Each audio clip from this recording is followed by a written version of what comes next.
The Four Just Men. By Edgar Wallace. Chapter 1. Thery's Trade. Four men sat about a table on the sidewalk in front of the Café of the Nations in the high street of Cadiz and talked business. Leon Gonzalez was one, Poicart was another, George Manfred was a notable third, and one Thery, or Simont, was the fourth. Of this quartet, only Thery requires no introduction to the student of contemporary history. In the Bureau of Public Affairs you will find his record. As Thery, alias Simont, he is registered, and to all students of criminology and physiognomy, he must need no introduction. He sat at the little table, this man, obviously ill at ease, pinching his fat cheeks, smoothing his shaggy eyebrows, fingering the white scar on his unshaven chin. Doing all the things that the lower classes do when they suddenly find themselves placed on terms of equality with their betters. For although Gonzalez, with the light blue eyes and the restless hands, and Poicart, heavy, saturnine, and suspicious, and George Manfred, with his grey shot beard and single eyeglass, were less famous in the criminal world, each was a great man, as you shall learn. Manfred laid down the Heraldo de Madrid, removed his eyeglass, rubbed it with a spotless handkerchief, and laughed quietly. "These Russians are droll," he commented. Poicart frowned and reached for the newspaper. "Who is it, this time?" "A governor of one of the southern provinces." "Killed?" Manfred's mustache curled in scornful derision. "Bah! Who ever killed a man with a bomb?" Yes, I know it has been done, but so clumsy, so primitive, so very much like undermining a city wall that it may fall and slay, amongst others, your enemy." Poicart was reading the telegram deliberately and without haste, after his fashion. "The prince was severely injured and the would-be assassin lost an arm," he read, and pursed his lips disapprovingly. The hands of Gonzalez, never still, opened and shut nervously, which was Leon's sign of perturbation. "Our friend here," Manfred jerked his head in the direction of Gonzalez and laughed, "our friend has a conscience, Anne." "Only once," interrupted Leon quickly, "and not by my wish." "You remember, Manfred, you remember, Poicart," he did not address Thery, "I advised against it. You remember?" He seemed anxious to exculpate himself from the unspoken charge. "It was a miserable little thing, and I was in Madrid," he went on breathlessly, "and they came to me, some men from a factory at Barcelona. They said what they were going to do, and I was horror-stricken at their ignorance of the elements of the laws of chemistry. I wrote down the ingredients and the proportions, and begged them, yes, almost on my knees, to use some other method. 'My children,' I said, 'you are playing with something that even chemists are afraid to handle. If the owner of the factory is a bad man, by all means exterminate him, shoot him, wait on him after he has dined and is slow and dull. And present a petition with the right hand and, with the left hand, so.'" Leon twisted his knuckles down and struck forward and upward at an imaginary oppressor. "But they would listen to nothing I had to say." Manfred stirred the glass of creamy liquid that stood at his elbow, and nodded his head with an amused twinkle in his grey eyes. "I remember, several people died, and the principal witness at the trial of the expert in explosives was the man for whom the bomb was intended." Thery cleared his throat as if to speak, and the three looked at him curiously. There was some resentment in Thery's voice. "I do not profess to be a great man like you, senors. Half the time I don't understand what you are talking about. You speak of governments and kings and constitutions and causes. If a man does me an injury I smash his head." He hesitated, "I do not know how to say it, but I mean, well, you kill people without hating them, men who have not hurt you. Now, that is not my way." He hesitated again, tried to collect his thoughts, looked intently at the middle of the roadway, shook his head and relapsed into silence. The others looked at him, then at one another, and each man smiled. Manfred took a bulky case from his pocket, extracted an untidy cigarette, re-rolled it deftly and struck a government match on the sole of his boot. "Your way, my dear Thery," he puffed, "is a fool's way. You kill for benefit, we kill for justice, which lifts us out of the ruck of professional slayers. When we see an unjust man oppressing his fellows. When we see an evil thing done against the good God, Thery crossed himself, and against man, and know that by the laws of man this evildoer may escape punishment, we punish. Listen, interrupted the taciturn Poicart. Once there was a girl, young and beautiful, up there, he waved his hand northward with unerring instinct, and a priest. You understand, and the parents winked at it because it is often done, but the girl was filled with loathing and shame, and would not go a second time, so he trapped her and kept her in a house. And then when the bloom was off turned her out, and I found her. She was nothing to me, but I said, here is a wrong that the law cannot adequately right. So one night I called on the priest with my hat over my eyes and said that I wanted him to come to a dying traveler. He would not have come then, but I told him that the dying man was rich and was a great person. He mounted the horse I had brought, and we rode to a little house on the mountain. I locked the door and he turned round, so. Trapped, and he knew it. What are you going to do? He said with a gasping noise. I am going to kill you, Señor, I said, and he believed me. I told him the story of the girl. He screamed when I moved towards him, but he might as well have saved his breath. Let me see a priest, he begged, and I handed him a mirror. Poicart stopped to sip his coffee. They found him on the road next day without a mark to show how he died, he said simply. How? Thery bent forward eagerly, but Poicart permitted himself to smile grimly, and made no response. Thery bent his brows and looked suspiciously from one to the other. If you can kill as you say you can, why have you sent for me? I was happy in Jerez working at the wine factory. There is a girl there, they call her Juan Samarez. He mopped his forehead and looked quickly from one to the other.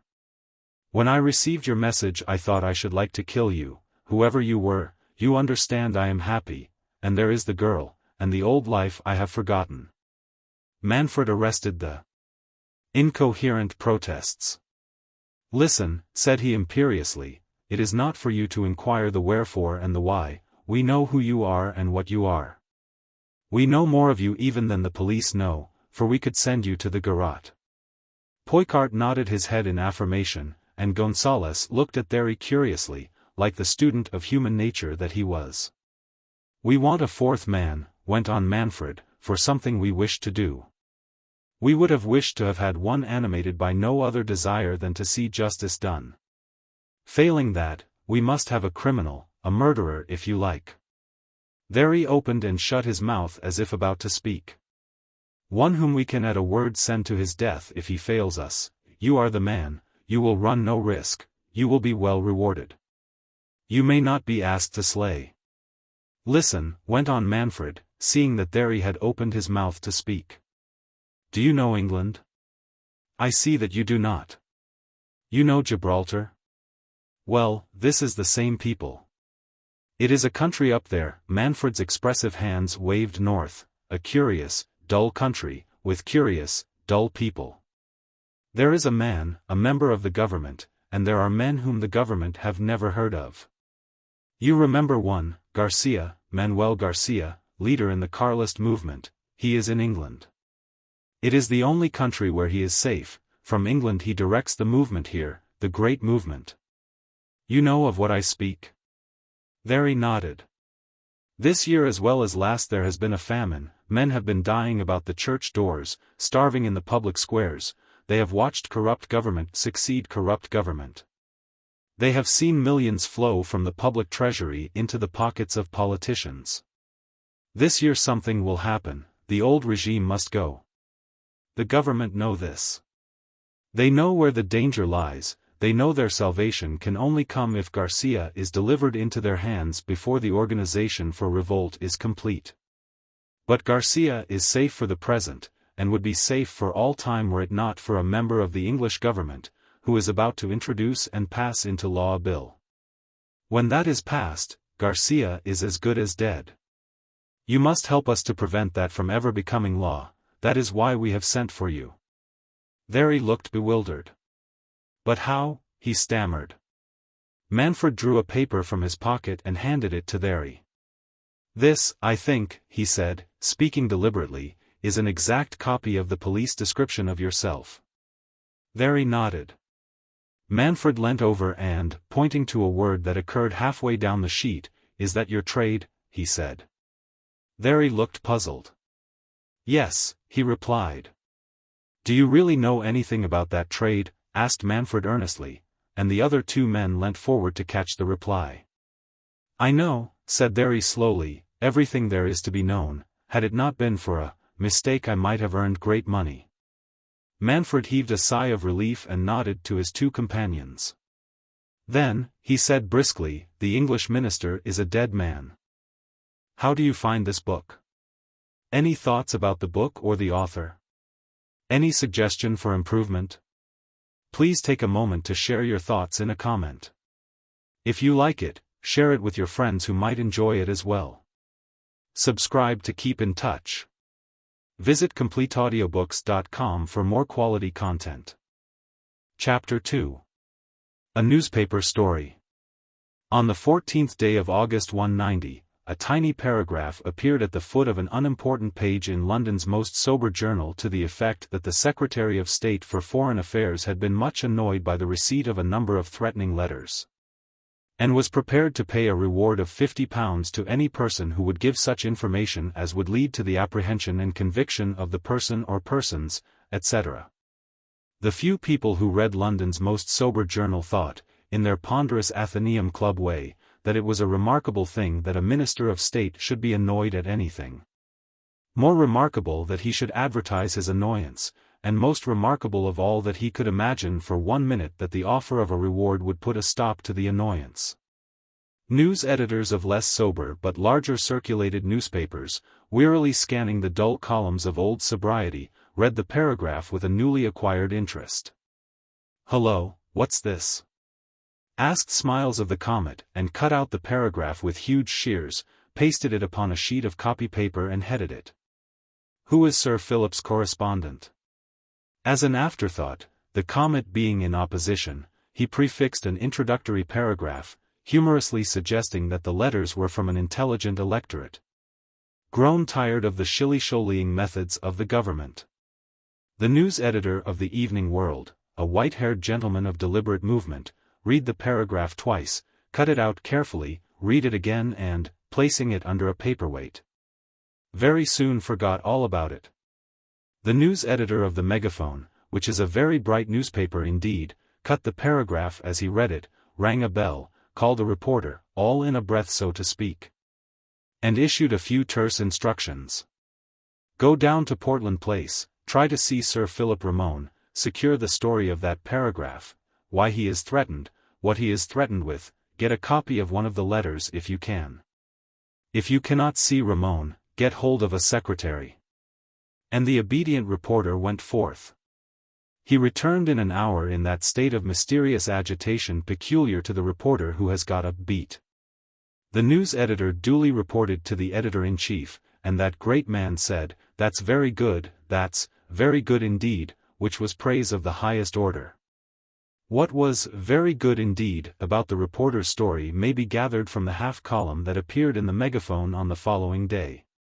Cabinet Minister in danger. Threats to murder the Foreign Secretary. The four just men plot to arrest the passage of the aliens' extradition bill. Extraordinary revelations.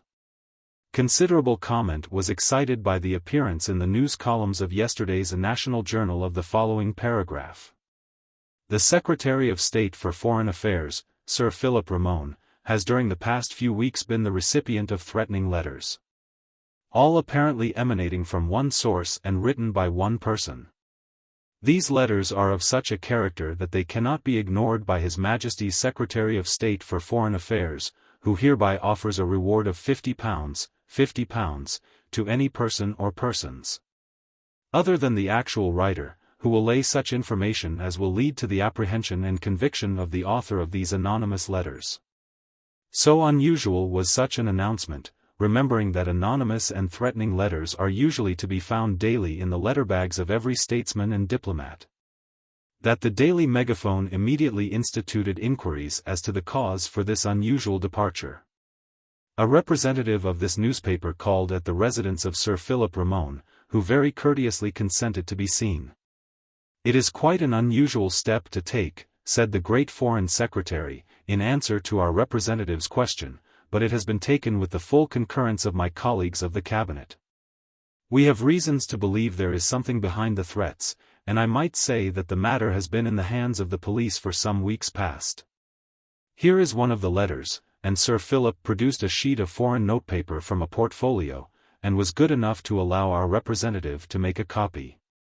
It was undated, and beyond the fact that the handwriting was of the flourishing, effeminate variety that is characteristic of the Latin races, it was written in good English. It ran: "Your Excellency, the bill that you are about to pass into law is an unjust one. It is calculated to hand over to a corrupt and vengeful government men who now in England find an asylum from the persecutions of despots and tyrants. We know that in England opinion is divided upon the merits of your bill, and that upon your strength, and your strength alone, depends the passing into law of the Aliens Political Offences Bill. Therefore it grieves us to warn you that unless your government withdraws this bill, it will be necessary to remove you, and not alone you, but any other person who undertakes to carry into law this unjust measure. Signed, For Just Men." The bill referred to, Sir Philip resumed, is of course the Aliens Extradition, Political Offences, Bill, which, had it not been for the tactics of the opposition, might have passed quietly into law last session. Sir Philip went on to explain that the bill was called into being by the insecurity of the succession in Spain. It is imperative that neither England nor any other country should harbor propagandists who, from the security of these, or other shores, should set Europe ablaze. Coincident with the passage of this measure similar acts or proclamations have been made in every country in Europe. In fact, they are all in existence, having been arranged to come into law simultaneously with ours, last session. Why do you attach importance to these letters? Asked the Daily Megaphone representative. Because we are assured, both by our own police and the Continental Police, that the writers are men who are in deadly earnest. The For Just Men, as they sign themselves, are known collectively in almost every country under the sun. Who they are individually we should all very much like to know. Rightly or wrongly, they consider that justice as meted out here on earth is inadequate, and have set themselves about correcting the law. They were the people who assassinated General Trelovich, the leader of the Serbian regicides. They hanged the French army contractor Conrad in the Place de la Concorde, with 100 policemen within call. They shot Hermann Leblois, the poet-philosopher, in his study for corrupting the youth of the world with his reasoning. The Foreign Secretary then handed to our representative a list of the crimes committed by this extraordinary quartet. Our readers will recollect the circumstance of each murder. And it will be remembered that until today, so closely have the police of the various nationalities kept the secret of the four men, no one crime has been connected with the other. And certainly none of the circumstances which, had they been published, would have assuredly revealed the existence of this band, have been given to the public before today. The Daily Megaphone is able to publish a full list of 16 murders committed by the four men. 2 years ago, after the shooting of Leblois, by some hitch in their almost perfect arrangements. One of the four was recognized by a detective as having been seen leaving Leblois' house on the Avenue Kleber, and he was shadowed for 3 days, in the hope that the four might be captured together. In the end he discovered he was being watched, and made a bolt for liberty. He was driven to bay in a café in Bordeaux. They had followed him from Paris. And before he was killed he shot a Sergeant de Ville and 2 other policemen. He was photographed, and the print was circulated throughout Europe, but who he was or what he was, even what nationality he was, is a mystery to this day. But the four are still in existence? Sir Philip shrugged his shoulders. They have either recruited another, or they are working short-handed, he said. In conclusion the Foreign Secretary said, I am making this public through the press, in order that the danger which threatens, not necessarily myself, But any public man who runs counter to the wishes of this sinister force, should be recognized. My second reason is that the public may in its knowledge assist those responsible for the maintenance of law and order in the execution of their office, and by their vigilance prevent the committal of further unlawful acts. Inquiries subsequently made at Scotland Yard elicited no further information on the subject beyond the fact that the Criminal Investigation Department was in communication with the chiefs of the Continental Police. The following is a complete list of the murders committed by the For Just men, together with such particulars as the police have been able to secure regarding the cause for the crimes. We are indebted to the Foreign Office for permission to reproduce the list. London, October 7, 1899, Thomas Cutler, Master Tailor, found dead under suspicious circumstances. Coroner's jury returned verdict of willful murder against some person or persons unknown. Cause of murder ascertained by police. Cutler, who was a man of some substance, and whose real name was Bentvich, was a sweater of a particularly offensive type. 3 convictions under the Factory Act. Believed by the police there was a further and more intimate cause for the murder not unconnected with Cutler's treatment of women employees. Liège, February 28, 1900, Jacques Ellerman, prefect, shot dead returning from the Opera House. Ellerman was a notorious evil liver, and upon investigating his affairs after his death it was found that he had embezzled nearly 250,000 francs of the public funds. Saddle, Kentucky, October 1900, Judge Anderson. Found dead in his room, strangled. Anderson had thrice been tried for his life on charges of murder. He was the leader of the Anderson faction in the Anderson-Hara feud. Had killed in all 7 of the Hara clan, was 3 times indicted and 3 times released on a verdict of not guilty. It will be remembered that on the last occasion, when charged with the treacherous murder of the editor of the Saddle Star, he shook hands with the packed jury and congratulated them. New York, October 30, 1900, Patrick Welch, a notorious grafter and stealer of public moneys.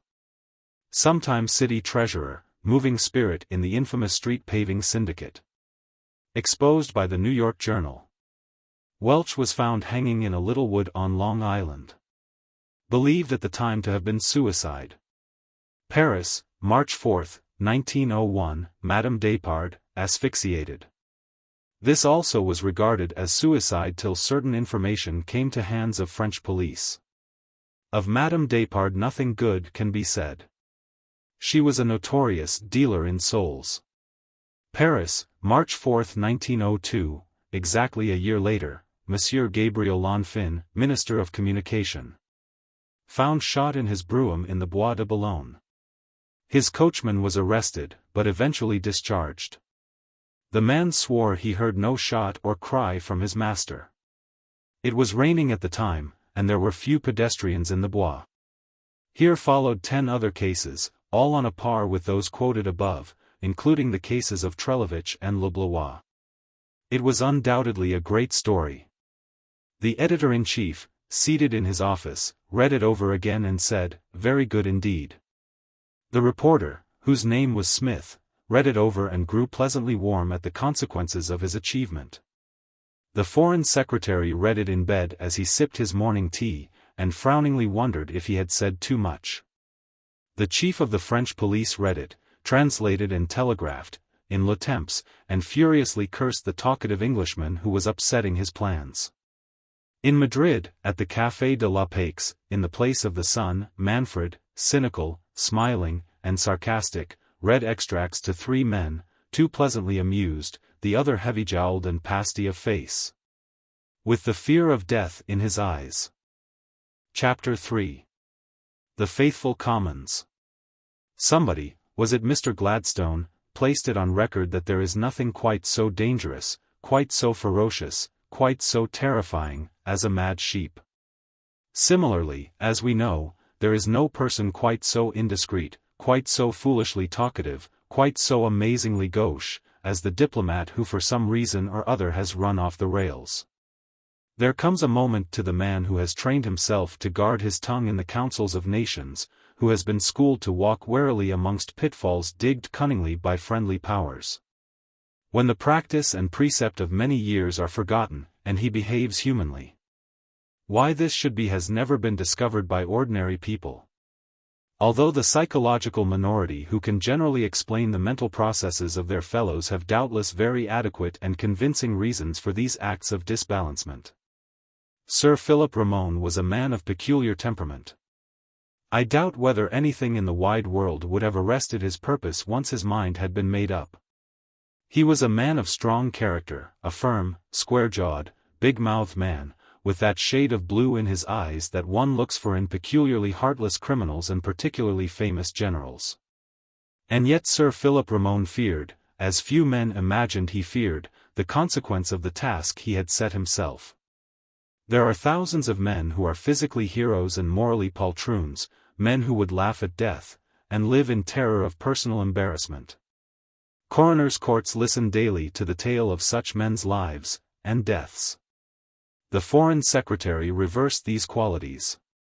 Good animal men would unhesitatingly describe the minister as a coward, for he feared pain and he feared death. If this thing is worrying you so much, the Premier said kindly, it was at the Cabinet Council 2 days following the publication of the Megaphone story, why don't you drop the bill? After all, there are matters of greater importance to occupy the time of the House, and we are getting near the end of the session. An approving murmur went round the table. We have every excuse for dropping it. There must be a horrible slaughtering of innocents, Braithwaite's unemployed bill must go, and what the country will say to that, heaven only knows. No, no. The Foreign Secretary brought his fist down on the table with a crash. It shall go through, of that I am determined. We are breaking faith with the Cortes, we are breaking faith with France, we are breaking faith with every country in the Union. I have promised the passage of this measure, and we must go through with it, even though there are 1,000 just men, and 1,000 threats. The Premier shrugged his shoulders. Forgive me for saying so, Ramone, said Bolton, the Solicitor General, but I can't help feeling you were rather indiscreet to give particulars to the press as you did.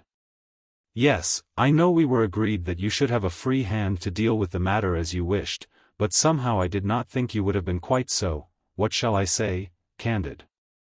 My discretion in the matter, Sir George, is not a subject that I care to discuss, replied Ramone stiffly. Later, as he walked across Palace Yard with the youthful-looking Chancellor, Mr. Solicitor General, smarting under the rebuff, said, apropos of nothing, silly old ass. And the youthful guardian of Britain's finances smiled. If the truth be told, he said, Ramone is in a most awful funk. The story of the 4 just men is in all the clubs, and a man I met at the Carlton at lunch has rather convinced me that there is really something to be feared. He was quite serious about it, he's just returned from South America and has seen some of the work done by these men. What was that? A president or something of one of these rotten little republics, about 8 months ago, you'll see it in the list. They hanged him, most extraordinary thing in the world. They took him out of bed in the middle of the night, gagged him, blindfolded him, carried him to the public jail, gained admission, and hanged him on the public gallows, and escaped. Mr. Solicitor General saw the difficulties of such proceedings, and was about to ask for further information when an Under-Secretary buttonholed the Chancellor and bore him off. Absurd, muttered Mr. Solicitor crossly. There were cheers for the Secretary for Foreign Affairs as his brougham swept through the crowd that lined the approaches to the House. He was in no wise exalted, for popularity was not a possession he craved.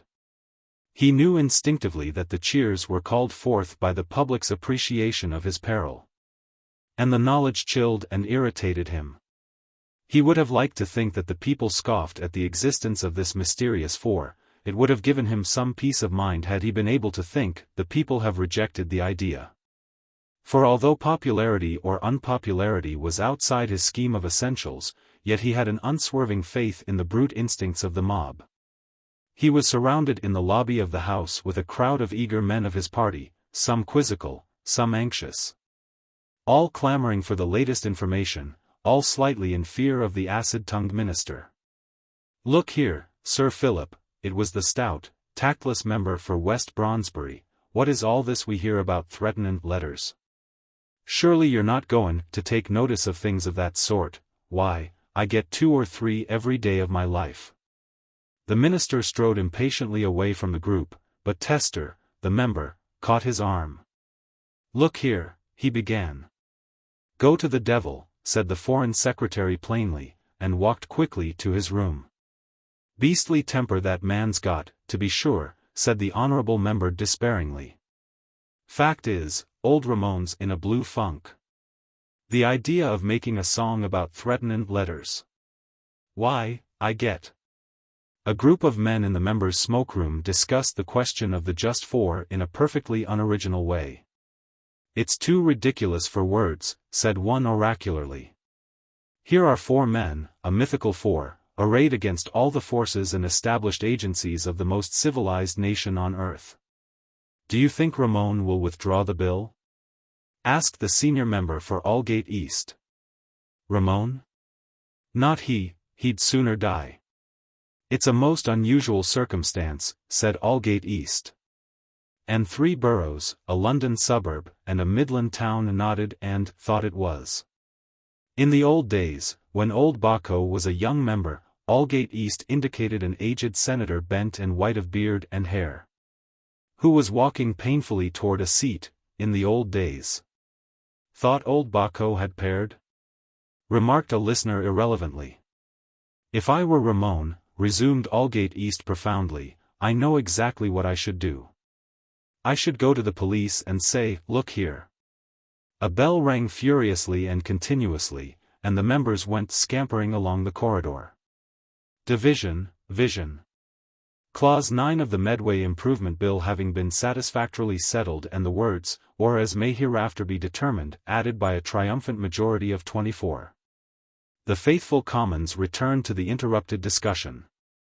"What I say, and what I've always said about a man in the cabinet," maintained an important individual, "is that he must, if he is a true statesman, drop all consideration for his own personal feelings." "Here," applauded somebody. "His own personal feelings," repeated the orator. "He must put his duty to the state before all other considerations. You remember what I said to Barrington the other night when we were talking out the estimates? I said, the right honorable gentleman has not, cannot have, allowed for the strong and almost unanimous desires of the great body of the electorate. The action of a minister of the Crown must primarily be governed by the intelligent judgment of the great body of the electorate. Whose fine feelings, no, whose higher instincts, no, that wasn't it. At any rate I made it very clear what the duty of a minister was," concluded the oracle lamely. "Now I," commenced Aldgate East, when an attendant approached with a tray on which lay a greenish-grey envelope. "Has any gentleman dropped this?" he inquired, and, picking up the letter, the member fumbled for his eyeglasses. To the members of the House of Commons, he read, and looked over his pince-nez at the circle of men about him. "Company prospectus," said the stout member for West Bronsbury, who had joined the party, "I get hundreds. Only the other day." "Too thin for a prospectus," said Aldgate East, weighing the letter in his hand. "Patent medicine, then," persisted the light of Bronsbury. "I get one every morning, don't burn the candle at both ends, and all that sort of rot. Last week a feller sent me." "Open it," someone suggested, and the member obeyed. He read a few lines and turned red. "Well, I'm damned," he gasped, and read aloud. "Citizens. The government is about to pass into law a measure which will place in the hands of the most evil government of modern times men who are patriots and who are destined to be the saviors of their countries. We have informed the minister in charge of this measure, the title of which appears in the margin, that unless he withdraws this bill we will surely slay him. We are loath to take this extreme step, knowing that otherwise he is an honest and brave gentleman. And it is with a desire to avoid fulfilling our promise that we ask the members of the Mother of Parliaments to use their every influence to force the withdrawal of this bill. Were we common murderers or clumsy anarchists, we could with ease wreak a blind and indiscriminate vengeance on the members of this assembly, and in proof thereof. And as an earnest that our threat is no idle one, we beg you to search beneath the table near the recess in this room. There you will find a machine sufficiently charged to destroy the greater portion of this building. Signed, For Just Men. Postscript. We have not placed either detonator or fuse in the machine, which may therefore be handled with impunity. As the reading of the letter proceeded, the faces of the listeners grew pallid. There was something very convincing about the tone of the letter, and instinctively all eyes sought the table near the recess. Yes, there was something, a square black something, and the crowd of legislators shrank back. For a moment they stood spellbound, and then there was a mad rush for the door. Was it a hoax? Asked the Prime Minister anxiously, but the hastily summoned expert from Scotland Yard shook his head. Just as the letter described it, he said gravely, even to the absence of fuses. Was it really? Enough to wreck the house, sir, was the reply. The Premier, with a troubled face, paced the floor of his private room. He stopped once to look moodily through the window that gave a view of a crowded terrace and a mass of excited politicians gesticulating and evidently all speaking at once. Very, very serious, very, very serious, he muttered. Then aloud, we've said so much we might as well continue. Give the newspapers as full an account of this afternoon's happenings as you think necessary, give them the text of the letter. He pushed a button, and his secretary entered noiselessly. Write to the Commissioner telling him to offer a reward of £1,000 for the arrest of the man who left this thing, and a free pardon and the reward to any accomplice. The secretary withdrew and the Scotland Yard expert waited. Have your people found how the machine was introduced? No, sir. The police have all been relieved and been subjected to separate interrogation. They remember seeing no stranger either entering or leaving the house. The Premier pursed his lips in thought. Thank you, he said simply, and the expert withdrew. On the terrace Aldgate East and the oratorical member divided honors. I must have been standing quite close to it, said the latter impressively, upon my word it makes me go cold all over to think about it. You remember, Mellon? I was saying about the duty of the ministry. I asked the waiter, said the member for Aldgate to an interested circle, when he brought the letter, where did you find it? On the floor, sir, he said. I thought it was a medicine advertisement, I wasn't going to open it, only somebody. It was me, claimed the stout gentleman from Brondesbury proudly. You remember I was saying. I knew it was somebody, continued Aldgate East graciously. I opened it and read the first few lines. Bless my soul, I said. You said, well, I'm damned, corrected Brondesbury. Well, I know it was something very much to the point, admitted Aldgate East. I read it, and, you'll quite understand, I couldn't grasp its significance, so to speak. Well. The 3 stalls reserved at the Star Music Hall in Oxford Street were occupied one by one. At 7:30 prompt came Manfred, dressed quietly. At 8 came Poicart, a fairly prosperous middle-aged gentleman. At 8:30 came Gonzales, asking in perfect English for a program. He seated himself between the 2 others. When pit and gallery were roaring themselves hoarse over a patriotic song, Manfred smilingly turned to Leon and said, I saw it in the evening papers. Leon nodded quickly. There was nearly trouble, he said quietly. As I went in somebody said, I thought Bacco had paired, and one of them almost came up to me and spoke. Chapter 4. £1,000 Reward. To say that England was stirred to its depths, to quote more than one leading article on the subject, by the extraordinary occurrence in the House of Commons, would be stating the matter exactly. The first intimation of the existence of the 4 just men had been received with pardonable derision, particularly by those newspapers that were behindhand with the first news. Only the daily Megaphone had truly and earnestly recognized how real was the danger which threatened the minister in charge of the obnoxious act. Now, however, even the most scornful could not ignore the significance of the communication that had so mysteriously found its way into the very heart of Britain's most jealously guarded institution.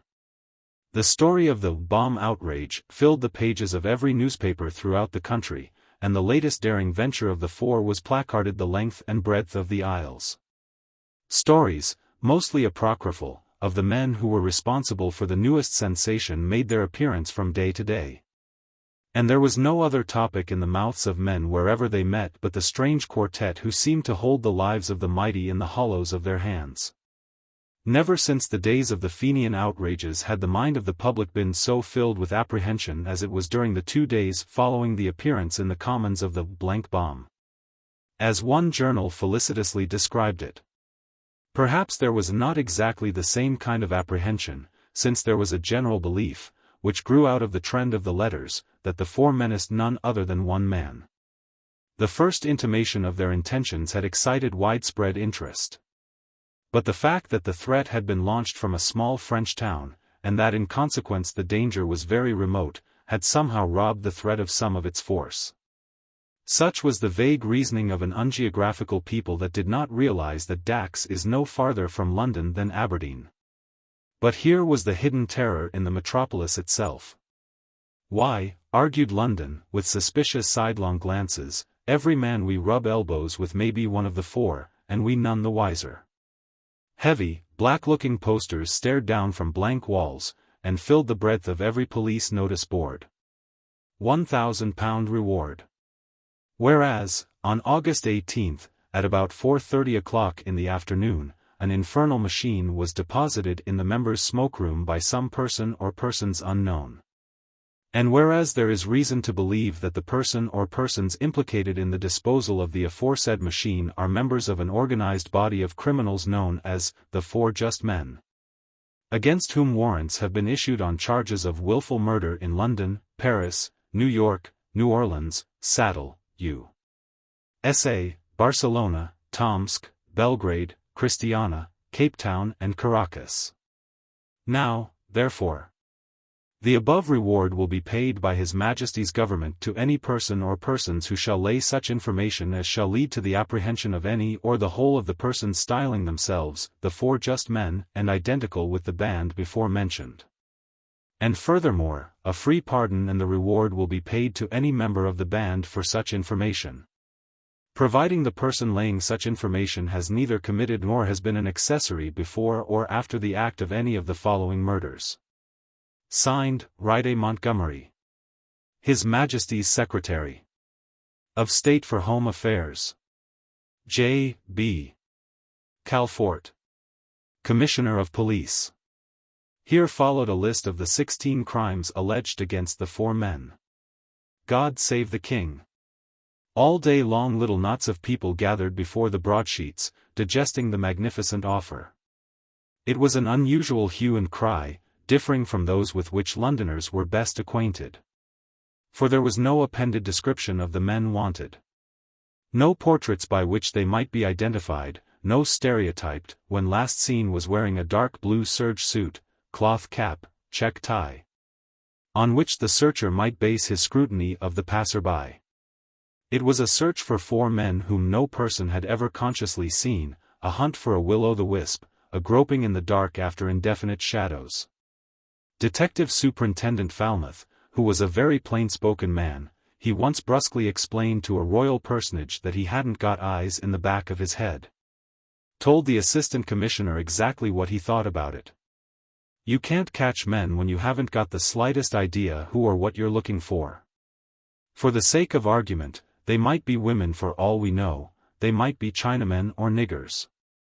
They might be tall or short, they might, why, we don't even know their nationality. They've committed crimes in almost every country in the world. They're not French because they killed a man in Paris, or Yankee because they strangled Judge Anderson. The writing, said the commissioner, referring to a bunch of letters he held in his hand. Latin, but that may be a fake. And suppose it isn't? There's no difference between the handwriting of a Frenchman, Spaniard, Portuguese, Italian, South American, or Creole, and, as I say, it might be a fake, and probably is. What have you done? Asked the commissioner. We've pulled in all the suspicious characters we know. We cleaned out Little Italy, combed Bloomsbury, been through Soho, and searched all the colonies. We raided a place at Sunhead last night. A lot of Armenians live down there, but... The detective's face bore a hopeless look. As likely as not, he went on, we should find them at one of the swagger hotels, that's if they were fools enough to bunch together. But you may be sure they're living apart, and meeting at some unlikely spot once or twice a day. He paused, and tapped his fingers absently on the big desk at which he and his superior sat. We've had de Corville over, he resumed. He saw the Soho crowd, and what is more important, saw his own man who lives amongst them, and it's none of them, I'll swear, or at least he swears, and I'm prepared to accept his word. The commissioner shook his head pathetically. They're in an awful stew in Downing Street, he said. They do not know exactly what is going to happen next. Mr. Falmouth rose to his feet with a sigh and fingered the brim of his hat. Nice time ahead of us, I don't think, he remarked paradoxically. What are the people thinking about it? Asked the commissioner. You've seen the papers? Mr. Commissioner's shrug was uncomplimentary to British journalism. The papers. Who in heaven's name is going to take the slightest notice of what is in the papers, he said petulantly. I am, for one, replied the calm detective. Newspapers are more often than not led by the public. And it seems to me the idea of running a newspaper, in a nutshell, is to write so that the public will say, that's smart, it's what I've said all along. But the public themselves, have you had an opportunity of gathering their idea? Detective Falmouth nodded. I was talking in the park to a man only this evening, a masterman by the look of him, and presumably intelligent. What's your idea of this four just men business? I asked. It's very queer, he said, do you think there's anything in it? And that, concluded the disgusted police officer, is all the public thinks about it. But if there was sorrow at Scotland Yard, Fleet Street itself was all a-twitter with pleasurable excitement. Here was great news indeed, news that might be heralded across double columns, blared forth in headlines, shouted by placards, illustrated, diagramized and illuminated by statistics. Is it the Mafia? Asked the Comet noisily, and went on to prove that it was. The Evening World, with its editorial mind lingering lovingly in the 60s, mildly suggested a vendetta, and instanced the Corsican brothers. The Megaphone stuck to the story of the four just men, and printed pages of details concerning their nefarious acts. It disinterred from dusty files, continental and American, the full circumstances of each murder. It gave the portraits and careers of the men who were slain, and, whilst in no way palliating the offense of the four, yet set forth justly and dispassionately the lives of the victims, showing the sort of men they were. It accepted warily the reams of contributions that flowed into the office, for a newspaper that has received the stigma, yellow, exercises more caution than its more sober competitors. In newspaperland a dull lie is seldom detected, but an interesting exaggeration drives an unimaginative rival to hysterical denunciations. And reams of "for men" anecdotes did flow in. For suddenly, as if by magic, every outside contributor, every literary gentleman who made a specialty of personal notes, every kind of man who wrote, discovered that he had known the four intimately all his life. When I was in Italy, wrote the author of Come Again, Hackworth Press, SXS, slightly soiled, Farringdon Book Mart, 2D. I remember I heard a curious story about these men of blood. Or, no spot in London is more likely to prove the hiding place of the four villains than Tidal Basin, wrote another gentleman, who stuck Collins in the northeast corner of his manuscript. Tidal Basin in the reign of Charles II was known as. Who's Collins? Asked the super-chief of the Megaphone of his hard-worked editor. A liner, described the editor wearily, thereby revealing that even the newer journalism has not driven the promiscuous contributor from his hard-fought field. He does police courts, fires, inquests and things. Lately he's taken to literature and writes picturesque bits of old London and famous tombstones of Hornsey epics. Throughout the office of the newspaper the same thing was happening. Every cable that arrived, every piece of information that reached the sub-editor's basket, was colored with the impending tragedy uppermost in men's minds. Even the police court reports contained some allusion to the four. It was the overnight drunk and disorderly's justification for his indiscretion. "The lad has always been honest," said the peccant errand boy's tearful mother. "It's reading these horrible stories about the four foreigners that's made him turn out like this." And the magistrate took a lenient view of the offense. To all outward showing, Sir Philip Ramone, the man mostly interested in the development of the plot, was the least concerned. He refused to be interviewed any further. He declined to discuss the possibilities of assassination, even with the Premier.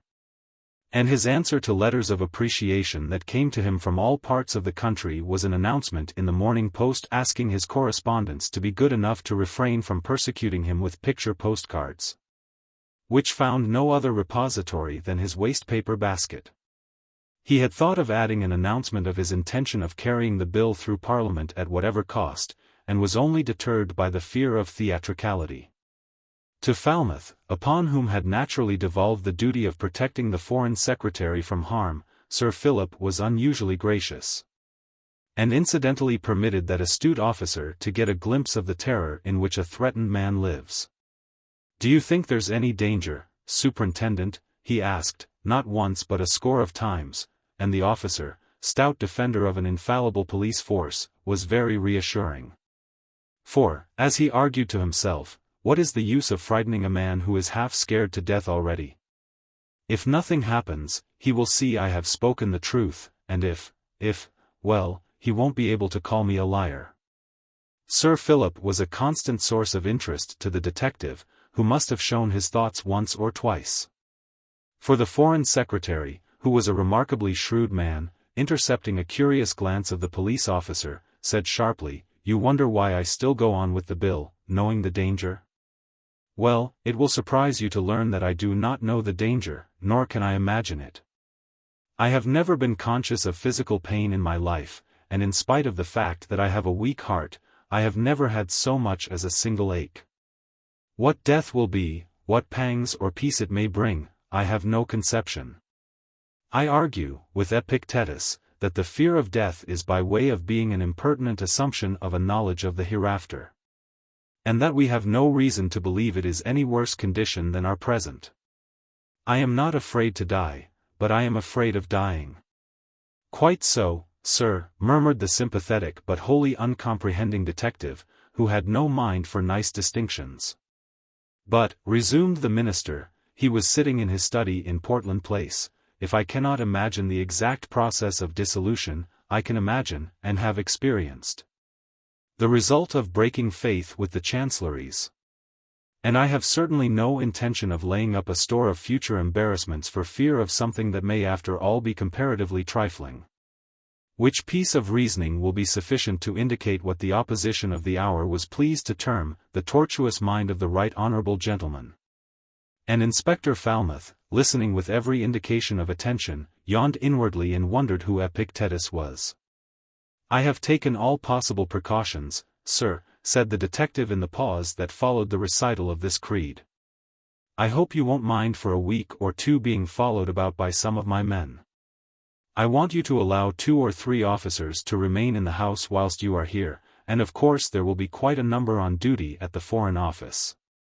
Sir Philip expressed his approval, and later, when he and the detective drove down to the house in a closed brougham, he understood why cyclists rode before and on either side of the carriage, and why 2 cabs followed the brougham into Palace Yard.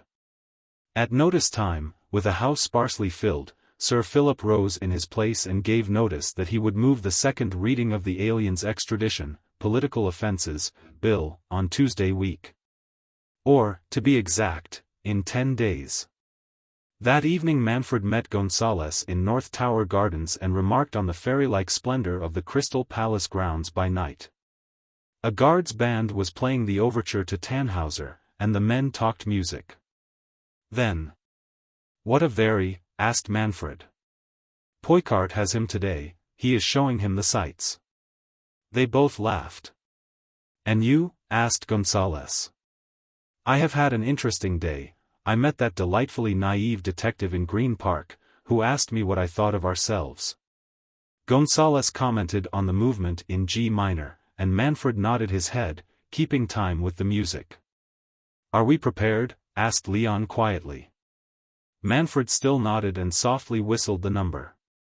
He stopped with the final crash of the band, and joined in the applause that greeted the musicians. "I have taken a place," he said, clapping his hands. "We had better come together. Is everything there?" Manfred looked at his companion with a twinkle in his eye. "Almost everything." The band broke into the national anthem, and the two men rose and uncovered. The throng about the bandstand melted away in the gloom, and Manfred and his companion turned to go. Thousands of fairy lamps gleamed in the grounds, and there was a strong smell of gas in the air. "Not that way this time?" questioned, rather than asserted, Gonzales. "Most certainly not that way," replied Manfred decidedly. Chapter 5. Preparations. When an advertisement appeared in the newspaper proprietor announcing that there was for sale an old established Zinco engraver's business with a splendid new plant and a stock of chemicals, everybody in the printing world said, "That's Etherington's." To the uninitiated, a photo engraver's is a place of buzzing saws, and lead shavings, and noisy lathes, and big bright arc lamps.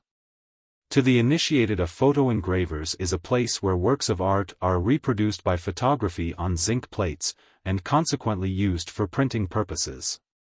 To the very knowing people of the printing world, Etherington's was the worst of its kind, producing the least presentable of pictures at a price slightly above the average. Etherington's had been in the market, by order of the trustees, for 3 months, but partly owing to its remoteness from Fleet Street, it was in Carnaby Street. And partly to the dilapidated condition of the machinery, which shows that even an official receiver has no moral sense when he starts advertising, there had been no bids.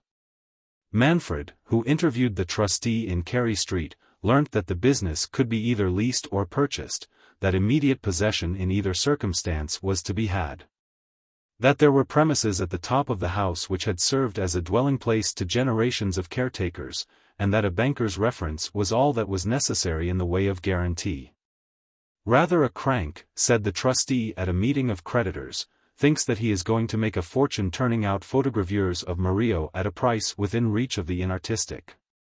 He tells me that he is forming a small company to carry on the business, and that so soon as it is formed he will buy the plant outright."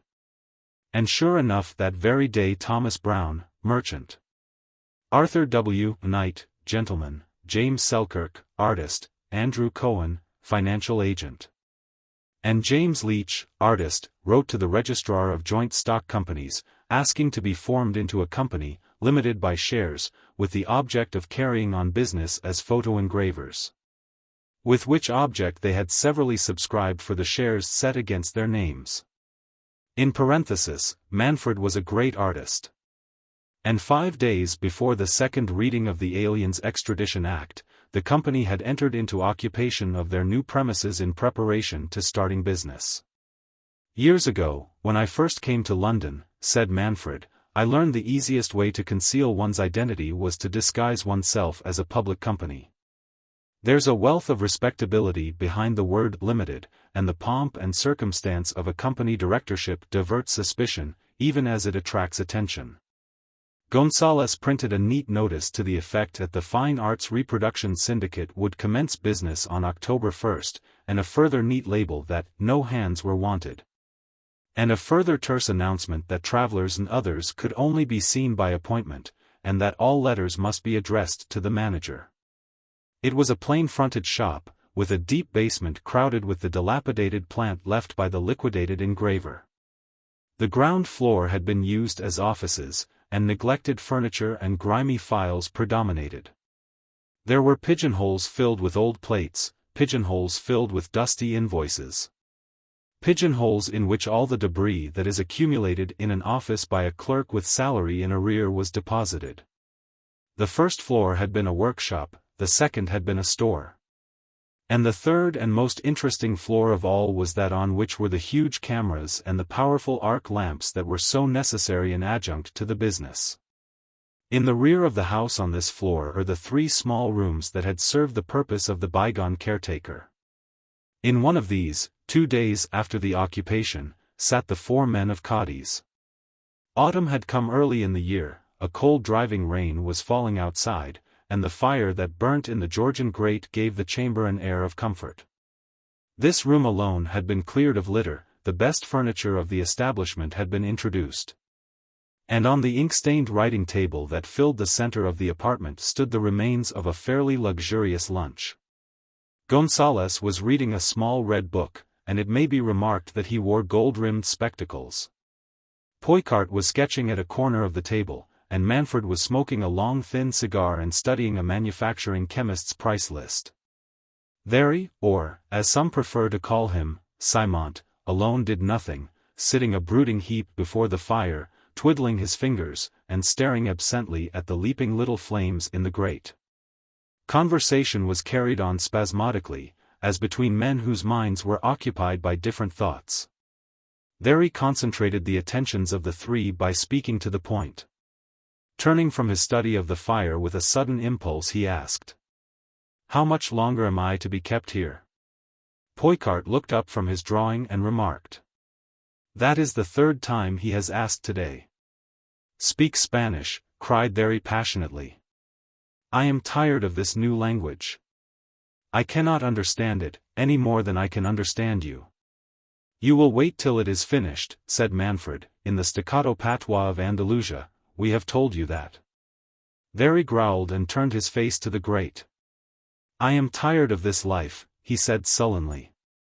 "I want to walk about without a guard, I want to go back to Jerez, where I was a free man. I am sorry I came away." "So am I," said Manfred quietly, "not very sorry, though, I hope for your sake I shall not be." "Who are you?" burst forth Thery, after a momentary silence. "What are you? Why do you wish to kill? Are you anarchists? What money do you make out of this? I want to know."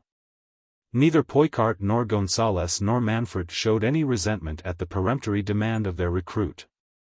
Gonzales's clean-shaven, sharp-pointed face twitched with pleasurable excitement, and his cold blue eyes narrowed. "Perfect. Perfect," he murmured, watching the other man's face, pointed nose, small forehead and, articulorum esse ipsos torquentium sonus. Gemitus, mugitusque parum explanatus. The physiognomist might have continued Seneca's picture of the angry man, but Thery sprang to his feet and glowered at the 3. "Who are you?" he asked slowly. "How do I know that you are not to get money for this? I want to know why you keep me a prisoner, why you will not let me see the newspapers, why you never allow me to walk alone in the streets, or speak to somebody who knows my language. You are not from Spain, nor you, your Spanish is, yes, but you are not of the country I know. You want me to kill, but you will not say how." Manfred rose and laid his hand on the other's shoulder. "Señor," he said, and there was nothing but kindness in his eyes, "restrain your impatience, I beg of you. I again assure you that we do not kill for gain. These 2 gentlemen whom you see have each fortunes exceeding 6 million pesetas, and I am even richer. We kill and we will kill because we are each sufferers through acts of injustice, for which the law gave us no remedy. If, he hesitated, still keeping his grey eyes fixed unflinchingly on the Spaniard. Then he resumed gently, if we kill you it will be the first act of the kind." Thery was on his feet, white and snarling, with his back to the wall. A wolf at bay, looking from one to the other with fierce suspicion. Me, he breathed, "kill me?" Neither of the 3 men moved save Manfred, who dropped his outstretched hand to his side. "Yes, you." He nodded as he spoke. "It would be new work for us, for we have never slain except for justice, and to kill you would be an unjust thing." Poicart looked at Thery pityingly. "That is why we chose you," said Poicart, because there was always a fear of betrayal, and we thought, it had better be you.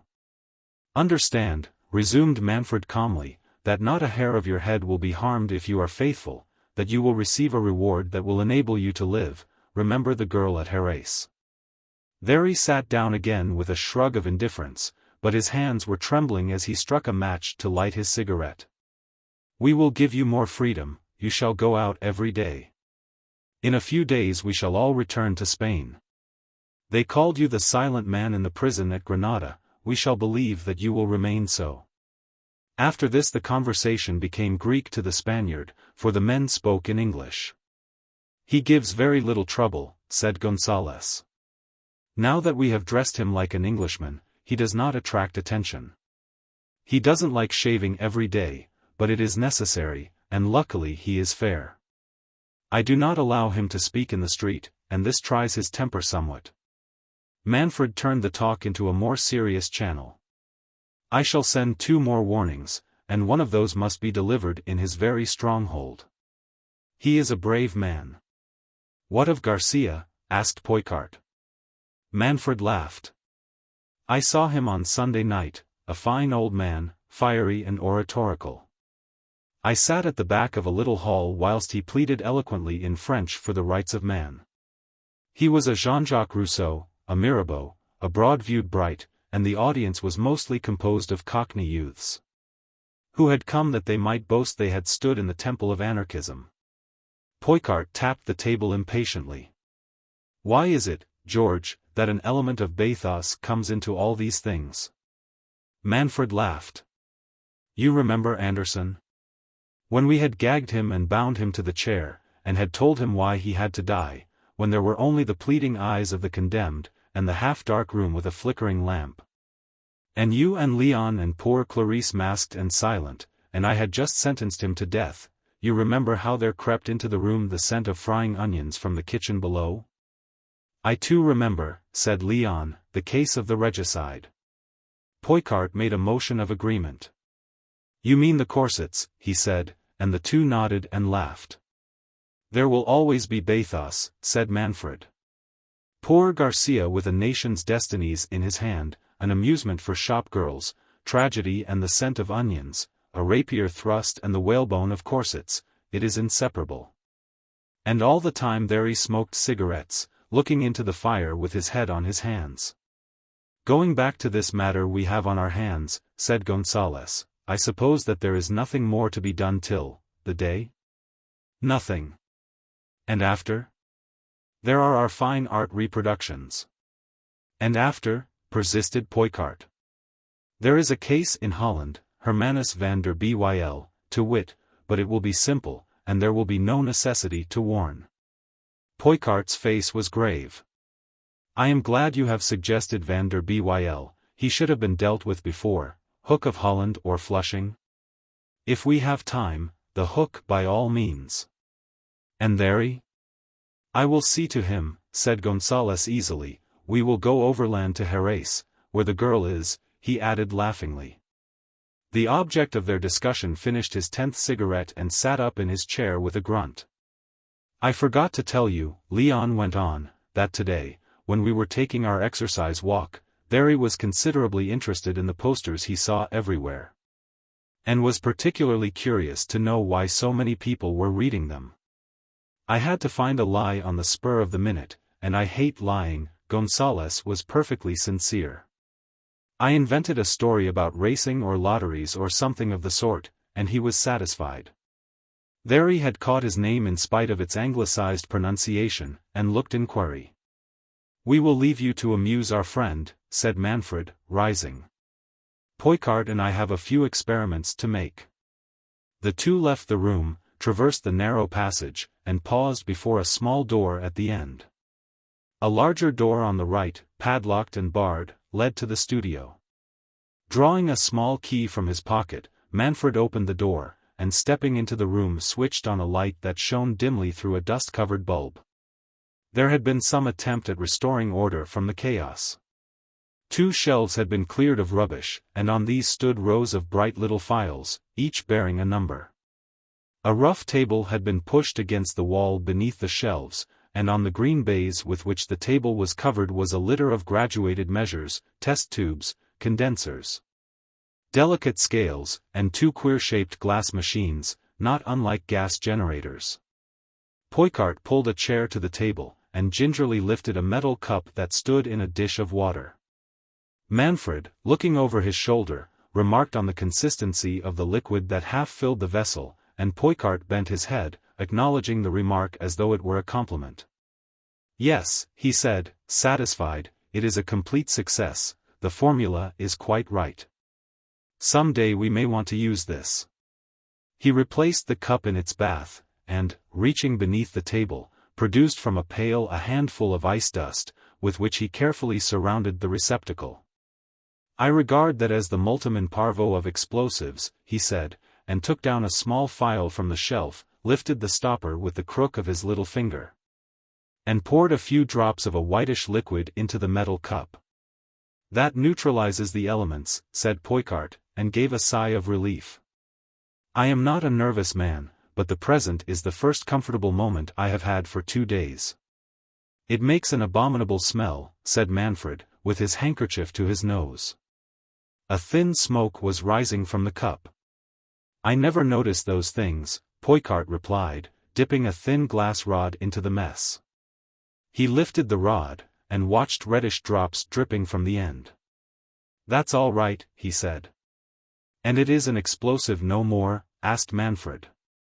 "It is as harmless as a cup of chocolate." Poicart wiped the rod on a rag, replaced the phial and turned to his companion. "And now?" he asked. Manfred made no answer, but unlocked an old-fashioned safe that stood in the corner of the room. From this he removed a box of polished wood. He opened the box and disclosed the contents. "If Thery is the good workman he says he is, here is the bait that shall lure Sir Philip Ramone to his death," he said. Poicart looked. "Very ingenious," was his only comment.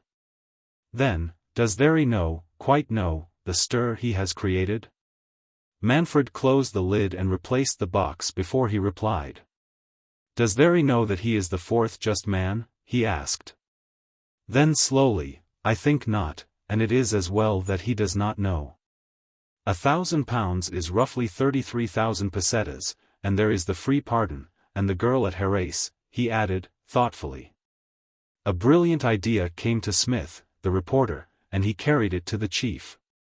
"Not bad," said the editor, which meant that the idea was really very good, not bad at all. "It occurred to me," said the gratified reporter, "that 1 or 2 of the 4 might be foreigners who don't understand a word of English." "Quite so," said the chief. "Thank you for the suggestion. I'll have it done tonight." Which dialogue accounts for the fact that the next morning the Megaphone appeared with the police notice printed in French, Italian, German, and Spanish. Chapter 6. The Outrage at the Megaphone. The editor of the Megaphone, returning from dinner, met the super-chief on the stairs. The super-chief, boyish of face, withdrew his mind from the mental contemplation of a new project. Megaphone House is the home of new projects, and inquired after the 4 just men. "The excitement is keeping up," replied the editor. "People are talking of nothing else but the coming debate on the extradition bill, and the government is taking every precaution against an attack upon Ramone." "What is the feeling?" The editor shrugged his shoulders. "Nobody really believes that anything will happen, in spite of the bomb." The super-chief thought for a moment, and then asked, quickly, "What do you think?" The editor laughed. "I think the threat will never be fulfilled, for once the 4 have struck against a snag. If they hadn't warned Ramone they might have done something, but forewarned." "We shall see," said the super-chief, and went home. The editor wondered, as he climbed the stairs, how much longer the 4 would fill the contents bill of his newspaper, and rather hoped that they would make their attempt, even though they met with a failure which he regarded as inevitable. His room was locked and in darkness, and he fumbled in his pocket for the key, found it, turned the lock, opened the door and entered. "I wonder," he mused, reaching out his hand and pressing down the switch of the light. There was a blinding flash, a quick splutter of flame, and the room was in darkness again. Startled, he retreated to the corridor and called for a light. "Send for the electrician," he roared, "one of these damned fuses has gone." A lamp revealed the room to be filled with a pungent smoke. The electrician discovered that every globe had been carefully removed from its socket and placed on the table. From one of the brackets suspended a curly length of thin wire which ended in a small black box, and it was from this that thick fumes were issuing. "Open the windows," directed the editor. And a bucket of water having been brought, the little box was dropped carefully into it. Then it was that the editor discovered the letter, the greenish-gray letter that lay upon his desk. He took it up, turned it over, opened it, and noticed that the gum on the flap was still wet. "Honored Sir," ran the note, "when you turned on your light this evening you probably imagined for an instant that you were a victim of one of those outrages to which you are fond of referring. We owe you an apology for any annoyance we may have caused you. The removal of your lamp and the substitution of a plug connecting a small charge of magnesium powder is the cause of your discomfiture. We ask you to believe that it would have been as simple to have connected a charge of nitroglycerin, and thus have made you your own executioner. We have arranged this as evidence of our inflexible intention to carry out our promise in respect to the Alien Extradition Act. There is no power on earth that can save Sir Philip Ramone from destruction, and we ask you, as the directing force of a great medium, to throw your weight into the scale in the cause of justice.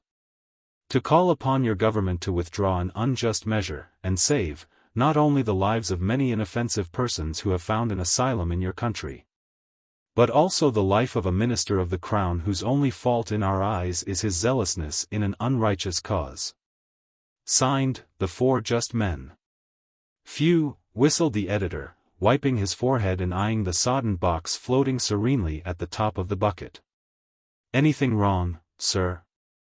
asked the electrician daringly. "Nothing," was the sharp reply. "Finish your work, refix these globes, and go." The electrician, ill-satisfied and curious, looked at the floating box and the broken length of wire. "Curious-looking thing, sir," he said. "If you ask me." "I don't ask you anything." "Finish your work," the great journalist interrupted. "Beg pardon, I'm sure," said the apologetic artisan. Half an hour later the editor of the Megaphone sat discussing the situation with Welby. Welby, who is the greatest foreign editor in London, grinned amiably and drawled his astonishment. "I have always believed that these chaps meant business," he said cheerfully, "and what is more, I feel pretty certain that they will keep their promise. When I was in Genoa," Welby got much of his information first-hand, "when I was in Genoa, or was it Sofia, I met a man who told me about the Trelovich affair. He was one of the men who assassinated the King of Serbia, you remember. Well, one night he left his quarters to visit a theater. The same night he was found dead in the public square with a sword thrust through his heart. There were two extraordinary things about it." The foreign editor ticked them off on his fingers. First, the general was a noted swordsman, and there was every evidence that he had not been killed in cold blood, but had been killed in a duel. The second was that he wore corsets, as many of these Germanized officers do, and one of his assailants had discovered this fact, probably by a sword thrust, and had made him discard them. At any rate, when he was found, this frippery was discovered close by his body. "Was it known at the time that it was the work of the Four?" asked the editor.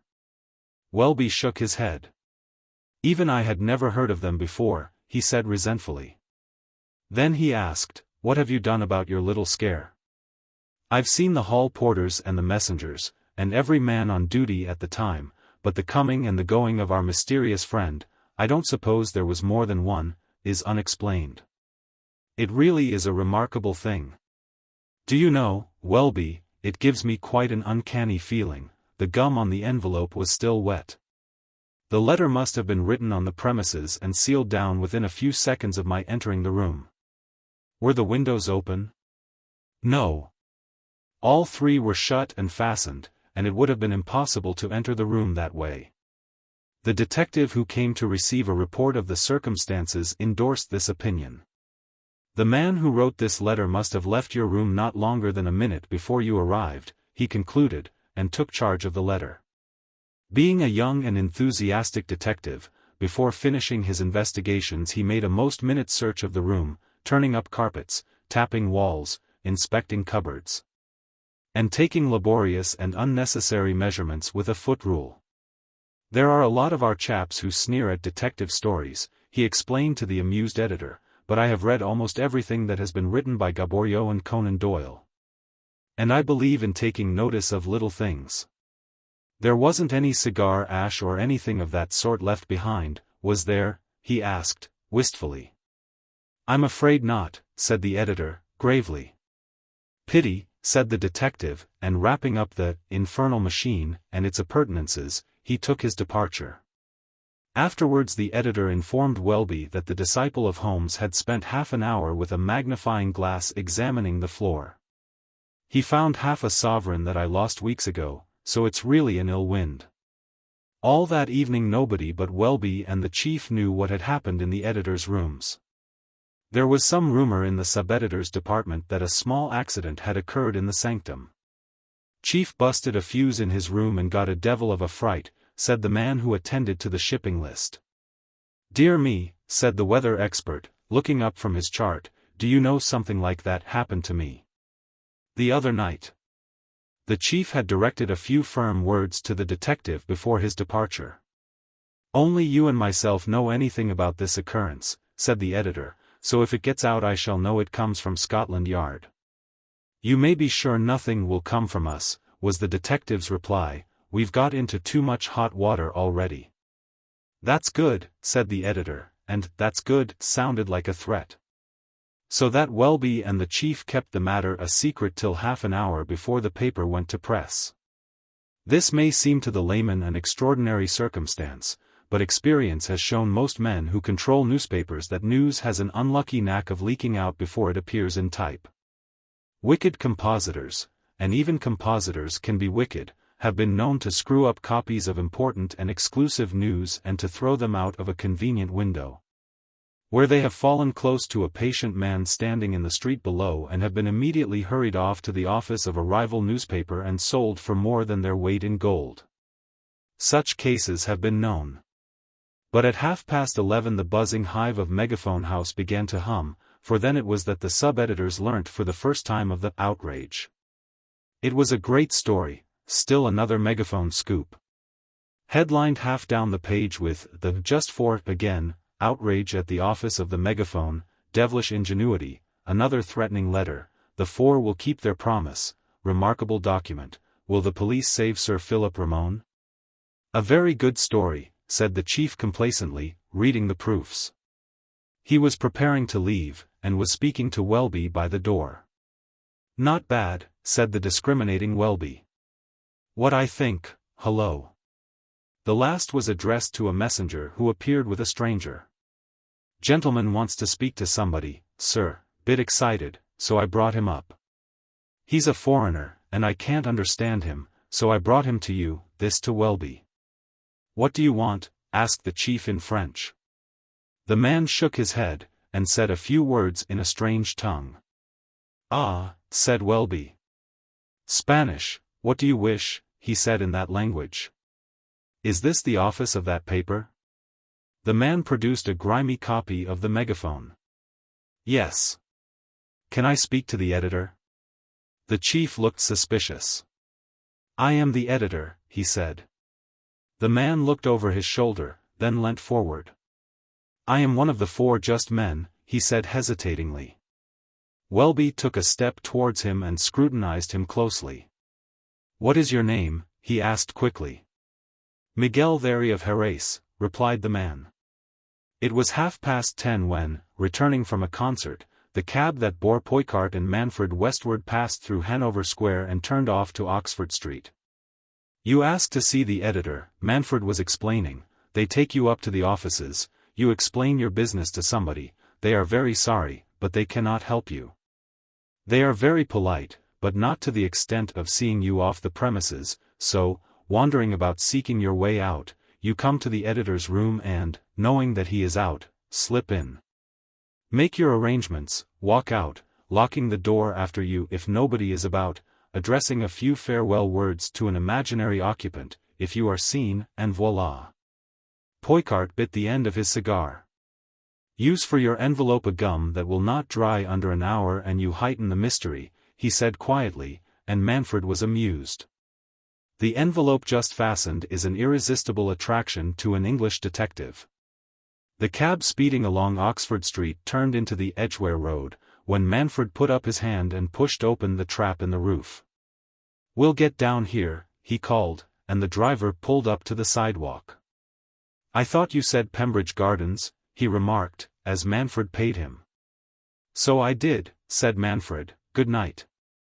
They waited chatting on the edge of the pavement until the cab had disappeared from view, then turned back to the Marble Arch, crossed to Park Lane. Walked down that plutocratic thoroughfare and round into Piccadilly. Near the Circus they found a restaurant with a long bar and many small alcoves, where men sat round marble tables, drinking, smoking, and talking. In one of these, alone, sat Gonzales, smoking a long cigarette and wearing on his clean-shaven mobile face a look of meditative content. Neither of the men evinced the slightest sign of surprise at meeting him, yet Manfred's heart missed a beat, and into the pallid cheeks of Poicart crept two bright red spots. They seated themselves, a waiter came and they gave their orders, and when he had gone Manfred asked in a low tone, "Where is Thery?" Leon gave the slightest shrug. "Thery has made his escape," he answered, calmly. For a minute neither man spoke, and Leon continued. "This morning, before you left, you gave him a bundle of newspapers?" Manfred nodded. "They were English newspapers," he said. "Thery does not know a word of English. There were pictures in them, I gave them to amuse him." "You gave him, amongst others, the Megaphone?" "Yes, ha!" Manfred remembered.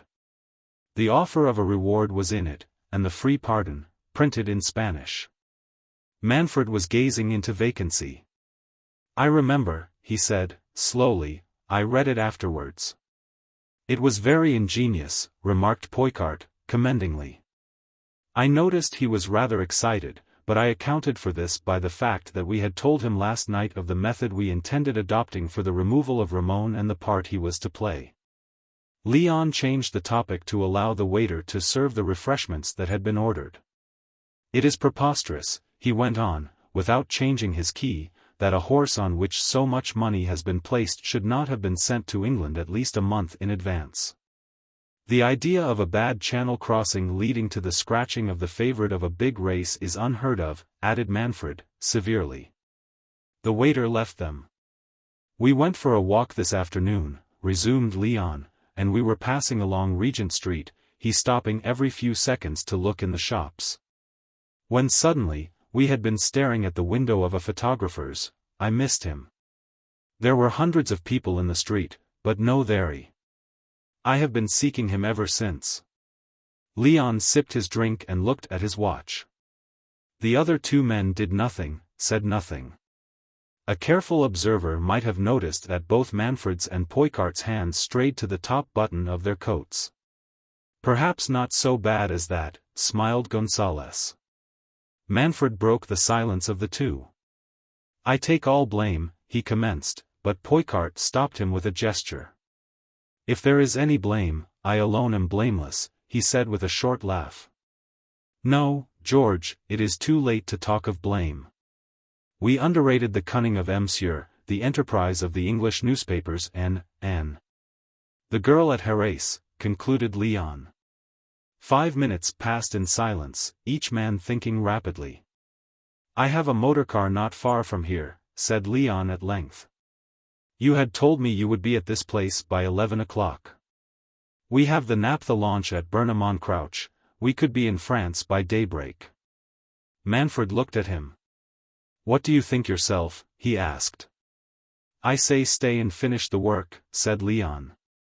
"And I," said Poicart quietly but decisively. Manfred called the waiter. "Have you the last editions of the evening papers?" The waiter thought he could get them, and returned with 2. Manfred scanned the pages carefully, then threw them aside. "Nothing in these," he said. "If Thery has gone to the police, we must hide and use some other method than that agreed upon, or we could strike now. After all, Thery has told us all we want to know, but that would be unfair to Ramon." Poicart finished the sentence in such a tone as summarily ended that possibility. "He has still 2 days, and must receive yet another, and last, warning. Then we must find Thery." It was Manfred who spoke, and he rose, followed by Poicart and Gonzales. "If Thery has not gone to the police, where would he go?" The tone of Leon's question suggested the answer. "To the office of the newspaper that published the Spanish advertisement," was Manfred's reply, and instinctively the 3 men knew that this was the correct solution. "Your motor car will be useful," said Manfred, and all 3 left the bar. In the editor's room Thery faced the 2 journalists. "Thery," repeated Welby. "I do not know that name. Where do you come from? What is your address?" "I come from Jerez in Andalusia, from the wine farm of Senor." "Not that," interrupted Welby. "Where do you come from now? What part of London?" Thery raised his hands despairingly. "How should I know? There are houses and streets and people, and it is in London, and I was to kill a man, a minister, because he had made a wicked law. They did not tell me." "They, who?" asked the editor eagerly. "The other 3. "But their names?"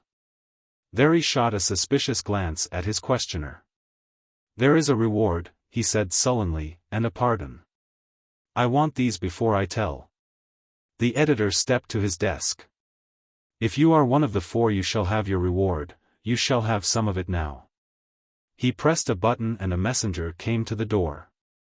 "Go to the composing room and tell the printer not to allow his men to leave until I give orders." Below, in the basement, the machines were thundering as they flung out the first numbers of the morning news. Now, the editor turned to Thery, who had stood, uneasily shifting from foot to foot whilst the order was being given. "Now, tell me all you know." Thery did not answer. His eyes were fixed on the floor. "There is a reward and a pardon," he muttered doggedly. "Hasten," cried Welby. "You will receive your reward and the pardon also. Tell us, who are the 4 just men, who are the other 3, where are they to be found?" "Here," said a clear voice behind him. And he turned as a stranger, closing the door as he entered, stood facing the 3 men, a stranger in evening dress, masked from brow to chin. There was a revolver in the hand that hung at his side. "I am one," repeated the stranger calmly. "There are 2 others waiting outside the building." "How did you get here? What do you want?" demanded the editor, and stretched his hand to an open drawer in his desk. "Take your hand away," and the thin barrel of the revolver rose with a jerk. "How I came here your doorkeeper will explain, when he recovers consciousness. Why I am here is because I wish to save my life, not an unreasonable wish. If Thery speaks I may be a dead man, I am about to prevent his speaking. I have no quarrel with either of you gentlemen, but if you hinder me I shall kill you," he said, simply.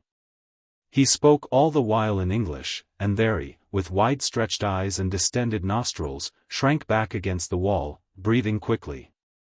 "You," said the masked man, turning to the terror-stricken informer and speaking in Spanish, "would have betrayed your comrades, you would have thwarted a great purpose. Therefore it is just that you should die." He raised the revolver to the level of Thery's breast, and Thery fell on his knees, mouthing the prayer he could not articulate. "By God, no!" cried the editor, and sprang forward. The revolver turned on him. "Sir," said the unknown, and his voice sunk almost to a whisper, "for God's sake do not force me to kill you." "You shall not commit a cold-blooded murder," cried the editor in a white heat of anger, and moved forward, but Welby held him back. "What is the use?" said Welby, in an undertone. "He means it, we can do nothing." "You can do something," said the stranger, and his revolver dropped to his side. Before the editor could answer there was a knock at the door. "Say you are busy," and the revolver covered Thery, who was a whimpering, huddled heap by the wall. "Go away," shouted the editor, "I am busy."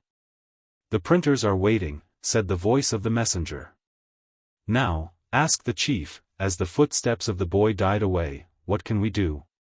"You can save this man's life." "How?"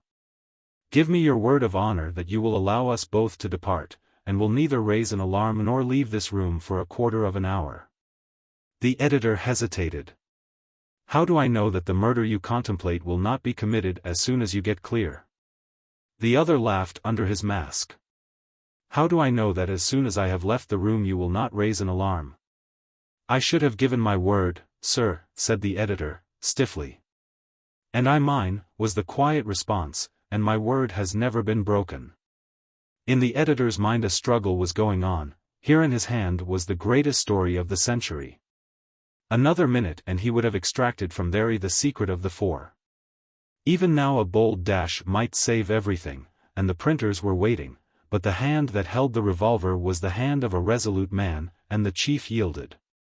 "I agree, but under protest," he said. "I warn you that your arrest and punishment is inevitable." "I regret," said the masked man with a slight bow, "that I cannot agree with you. Nothing is inevitable save death." "Come, Thery," he said, speaking in Spanish. "On my word as a caballero, I will not harm you." Thery hesitated, then slunk forward with his head bowed and his eyes fixed on the floor. The masked man opened the door an inch, listened, and in the moment came the inspiration of the editor's life. "Look here," he said quickly, the man giving place to the journalist, "when you get home will you write us an article about yourselves? You needn't give us any embarrassing particulars, you know, something about your aspirations, your raison d'être." "Sir," said the masked man, and there was a note of admiration in his voice, "I recognize in you an artist. The article will be delivered tomorrow," and opening the door the two men stepped into the darkened corridor. Chapter 7. The Clues. Blood-red placards, hoarse newsboys, overwhelming headlines, and column after column of leaded type told the world next day how near the four had been to capture. Men in the train leaned forward, their newspapers on their knees, and explained what they would have done had they been in the editor of the Megaphone's position. People stopped talking about wars and famines and droughts and street accidents and parliaments and ordinary everyday murders in order to concentrate their minds upon the topic of the hour. Would the four just men carry out their promise and slay the Secretary for Foreign Affairs on the morrow? Nothing else was spoken about. Here was a murder threatened a month ago, and, unless something unforeseen happened, to be committed tomorrow. No wonder that the London press devoted the greater part of its space to discuss the coming of Thery and his recapture. "It is not so easy to understand," said the Telegram, "why, having the miscreants in their hands, certain journalists connected with a sensational and halfpenny contemporary allowed them to go free to work their evil designs upon a great statesman who's unparalleled. We say, if, for, unfortunately, in these days of cheap journalism every story emanating from the sanctum sanctorum of sensation-loving sheets is not to be accepted on its pretensions. So if, as it is stated, these desperadoes really did visit the office of a contemporary last night. At noonday Scotland Yard circulated broadcast a hastily printed sheet. £1. 000 reward. Wanted, on suspicion of being connected with a criminal organization known as the Four Just Men, Miguel Thery, alias Simont, alias Lochico, late of Jerez, Spain. A Spaniard speaking no English. Height 5 feet 8 inches. Eyes brown, hair black, slight black mustache, face broad. Scars, white scar on cheek, old knife wound on body. Figure, thick-set. The above reward will be paid to any person or persons who shall give such information as shall lead to the identification of the said Thery with the band known as the Four Just Men, and his apprehension. From which may be gathered that, acting on the information furnished by the editor and his assistant at 2 o'clock in the morning, the direct Spanish cable had been kept busy. Important personages had been roused from their beds in Madrid. And the history of Thery as recorded in the Bureau had been reconstructed from pigeonhole records for the enlightenment of an energetic commissioner of police. Sir Philip Ramone, sitting writing in his study at Portland Place, found a difficulty in keeping his mind upon the letter that lay before him. It was a letter addressed to his agent at Branfell, the huge estate over which he, in the years when he was out of office, played squire. Neither wife nor chick nor child had Sir Philip. If by any chance these men succeed in carrying out their purpose, I have made ample provision not only for yourself but for all who have rendered me faithful service. He wrote, from which may be gathered the tenor of his letter. During these past few weeks, Sir Philip's feelings towards the possible outcome of his action had undergone a change. The irritation of a constant espionage, friendly on the one hand, menacing on the other, had engendered so bitter a feeling of resentment, that in this newer emotion all personal fear had been swallowed up. His mind was filled with one unswerving determination, to carry through the measure he had in hand, to thwart the four just men, and to vindicate the integrity of a minister of the Crown. It would be absurd, he wrote in the course of an article entitled Individuality in its Relation to the Public Service, which was published some months later in the Quarterly Review. It would be monstrous to suppose that incidental criticism from a wholly unauthoritative source should affect or in any way influence a member of the government in his conception of the legislation necessary for the millions of people entrusted to his care. He is the instrument, duly appointed, to put into tangible form the wishes and desires of those who naturally look to him to furnish not only means and methods for the betterment of their conditions, or the amelioration of irksome restrictions upon international commercial relations, but to find them protection from risks extraneous of purely commercial liabilities. In such a case a minister of the Crown with a due appreciation of his responsibilities ceases to exist as a man and becomes merely an unhuman automaton. Sir Philip Ramone was a man with very few friends. He had none of the qualities that go to the making of a popular man. He was an honest man, a conscientious man, a strong man. He was the cold-blooded, cynical creature that a life devoid of love had left him. He had no enthusiasm, and inspired none. Satisfied that a certain procedure was less wrong than any other, he adopted it. Satisfied that a measure was for the immediate or ultimate good of his fellows, he carried that measure through to the bitter end. It may be said of him that he had no ambitions, only aims. He was the dangerous man in the cabinet, which he dominated in his masterful way, for he knew not the meaning of the blessed word, compromise. If he held views on any subject under the sun, those views were to be the views of his colleagues. For times in the short history of the administration had rumored resignation of a cabinet minister filled the placards of the newspapers. And each time the minister whose resignation was ultimately recorded was the man whose views had clashed with the Foreign Secretary. In small things, as in great, he had his way. His official residence he absolutely refused to occupy, and number 44, Downing Street was converted into half office, half palace. Portland Place was his home, and thence he drove every morning, passing the Horse Guards clock as it finished the last stroke of 10. A private telephone wire connected his study in Portland Place with the official residence, and with the exception of this Sir Philip had cut himself adrift from the house in Downing Street, to occupy which had been the ambition of the great men of his party. Now, however, with the approach of the day on which their every effort would be taxed, the police insisted upon his taking up his quarters in Downing Street. Here, they said, the task of protecting the minister would be simplified. Number 44, Downing Street they knew. The approaches could be better guarded, and moreover the drive, that dangerous drive between Portland Place and the Foreign Office would be obviated. It took a considerable amount of pressure and pleading to induce Sir Philip to take even this step. And it was only when it was pointed out that the surveillance to which he was being subjected would not be so apparent to himself that he yielded. "You don't like to find my men outside your door with your shaving water," said Superintendent Falmouth bluntly. "You objected to one of my men being in your bathroom when you went in the other morning, and you complained about a plainclothes officer driving on your box.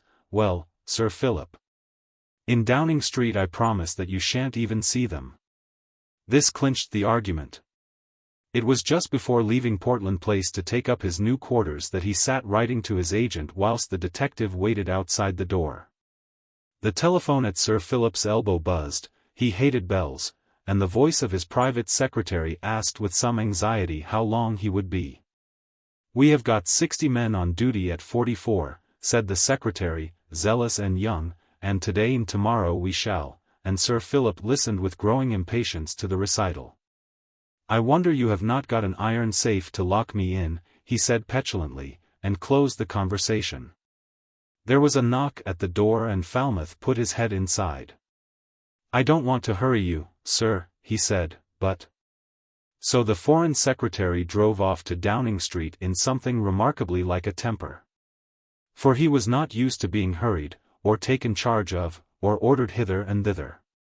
It irritated him further to see the now familiar cyclists on either side of the carriage, to recognize at every few yards an obvious policeman in plain clothes admiring the view from the sidewalk. And when he came to Downing Street and found it barred to all carriages but his own, and an enormous crowd of morbid sightseers gathered to cheer his ingress, he felt as he had never felt before in his life, humiliated. He found his secretary waiting in his private office with the rough draft of the speech that was to introduce the second reading of the extradition bill. "We are pretty sure to meet with a great deal of opposition," informed the secretary, "but Mainland has sent out 3-line whips, and expects to get a majority of 36, at the very least." Ramon read over the notes and found them refreshing. They brought back the old feeling of security and importance. After all, he was a great minister of state. Of course the threats were too absurd, the police were to blame for making so much fuss, and of course the press, yes, that was it, a newspaper sensation. There was something buoyant, something almost genial in his air, when he turned with a half-smile to his secretary. "Well, what about my unknown friends? What do the blackguards call themselves? The 4 just men?" Even as he spoke he was acting a part. He had not forgotten their title, it was with him day and night. The secretary hesitated. Between his chief and himself the 4 just men had been a tabooed subject. "Oh, we've heard nothing more than you have read," he said lamely. "We know now who Thery is, but we can't place his 3 companions." The minister pursed his lips. "They give me till tomorrow night to recant," he said. "You have heard from them again?" "The briefest of notes," said Sir Philip lightly. "And otherwise?" Sir Philip frowned. "They will keep their promise," he said shortly, for the "otherwise" of his secretary had sent a coldness into his heart that he could not quite understand. In the top room in the workshop at Carnaby Street, Thery, subdued, sullen, fearful, sat facing the 3. "I want you to understand," said Manfred, "that we bear you no ill will for what you have done. I think, and Señor Poicart thinks, that Señor González did right to spare your life and bring you back to us." Thery dropped his eyes before the half-quizzical smile of the speaker. "Tomorrow night you will do as you agreed to do, if the necessity still exists. Then you will go." He paused. "Where?" demanded Thery in sudden rage. "Where, in the name of heaven? I have told them my name, they will know who I am, they will find that by writing to the police. Where am I to go?" He sprang to his feet, glowering on the 3 men, his hands trembling with rage, his great frame shaking with the intensity of his anger.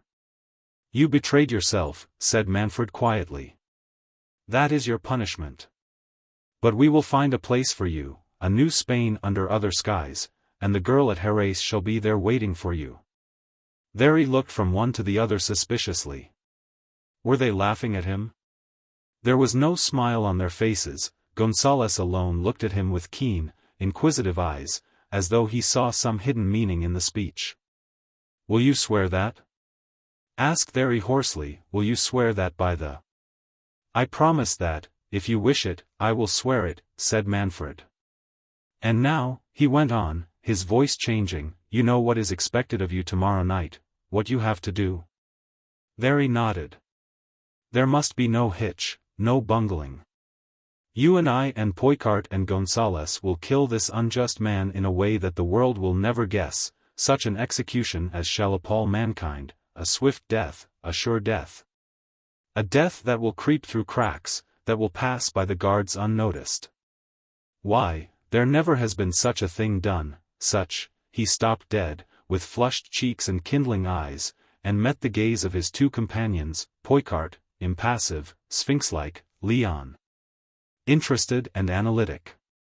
Manfred's face went a duller red. I am sorry, he said almost humbly, for the moment I had forgotten the cause, and the end, in the strangeness of the means. He raised his hand deprecatingly. It is understandable, said Poicart gravely, and Leon pressed Manfred's arm. The three stood in embarrassed silence for a moment, then Manfred laughed. To work, he said, and led the way to the improvised laboratory. Inside, Thery took off his coat. Here was his province, and from being the cowed dependent he took charge of the party, directing them, instructing, commanding, until he had the men of whom, a few minutes before, he had stood in terror, running from studio to laboratory, from floor to floor. There was much to be done, much testing, much calculating, many little sums to be worked out on paper. For in the killing of Sir Philip Ramone all the resources of modern science were to be pressed into the service of the four. I am going to survey the land, said Manfred suddenly, and disappearing into the studio returned with a pair of stepladders. These he straddled in the dark passage, and mounting quickly pushed up a trapdoor that led to the flat roof of the building. He pulled himself up carefully, crawled along the leaden surface, and raising himself cautiously looked over the low parapet. He was in the center of a half-mile circle of uneven roofs. Beyond the circumference of his horizon London loomed murkily through smoke and mist. Below was the busy street. He took a hasty survey of the roof with its chimney stacks, its unornamental telegraph pole, its leaden floor and rusty guttering. Then, through a pair of field glasses, he made a long careful survey southward. He crawled slowly back to the trapdoor, raised it, and let himself down very gingerly till his feet touched the top of the ladder. Then he descended rapidly, closing the door after him. Well? Asked Thery, with something of triumph in his voice. I see you have labeled it, said Manfred. It is better so, since we shall work in the dark, said Thery. Did you see then? Began Poicart. Manfred nodded. Very indistinctly, one could just see the Houses of Parliament dimly, and Downing Street is a jumble of roofs. Thery had turned to the work that was engaging his attention. Whatever was his trade he was a deft workman. Somehow he felt that he must do his best for these men. He had been made forcibly aware of their superiority in the last days, he had now an ambition to assert his own skill, his own individuality. And to earn commendation from these men who had made him feel his littleness. Manfred and the others stood aside and watched him in silence. Leon, with a perplexed frown, kept his eyes fixed on the workman's face, for Leon Gonzales, scientist. Physiognomist, his translation of the Theologiae Physiognomia Humana of Lucretius is regarded today as the finest, was endeavoring to reconcile the criminal with the artisan. After a while Thery finished. All is now ready, he said, with a grin of satisfaction. Let me find your Minister of State, give me a minute's speech with him, and the next minute he dies. His face, repulsive in repose, was now demoniacal. He was like some great bull from his own country made more terrible with the snuffle of blood in his nostrils. In strange contrast were the faces of his employers. Not a muscle of either face stirred. There was neither exultation nor remorse in their expressions, only a curious something that creeps into the set face of the judge as he pronounces the dread sentence of the law. There he saw that something, and it froze him to his very marrow. He threw out his hands as if to ward them off. Stop! Stop, he shouted, don't look like that, in the name of God, don't. He covered his face with shaking hands. Like what, Thery? Asked Leon, softly. Thery shook his head. I cannot say, like the judge at Granada when he says, let the thing be done. If we look so, said Manfred harshly, it is because we are judges, and not alone judges but executioners of our judgment. I thought you would have been pleased, whimpered Thery. You have done well, said Manfred, gravely. Bueno, bueno, echoed the others. Pray God that we are successful, added Manfred solemnly, and Thery stared at this strange man in blank amazement. Superintendent Falmouth reported to the commissioner that afternoon that all arrangements were now complete for the protection of the threatened minister. I've filled up 44 Downing Street, he said, there's practically a man in every room. I've got 4 of our best men on the roof, men in the basement, men in the kitchens. What about the servants? Asked the commissioner. Sir Philip has brought up his own people from the country, and now there isn't a person in the house from the private secretary to the doorkeeper whose name and history I do not know from A to Z. The commissioner breathed an anxious sigh. I shall be very glad when tomorrow is over, he said. What are the final arrangements? There has been no change, sir, since we fixed things up the morning Sir Philip came over. He remains at 44 all day tomorrow until 8:30, goes over to the house at 9 to move the reading of the bill, returns at 11.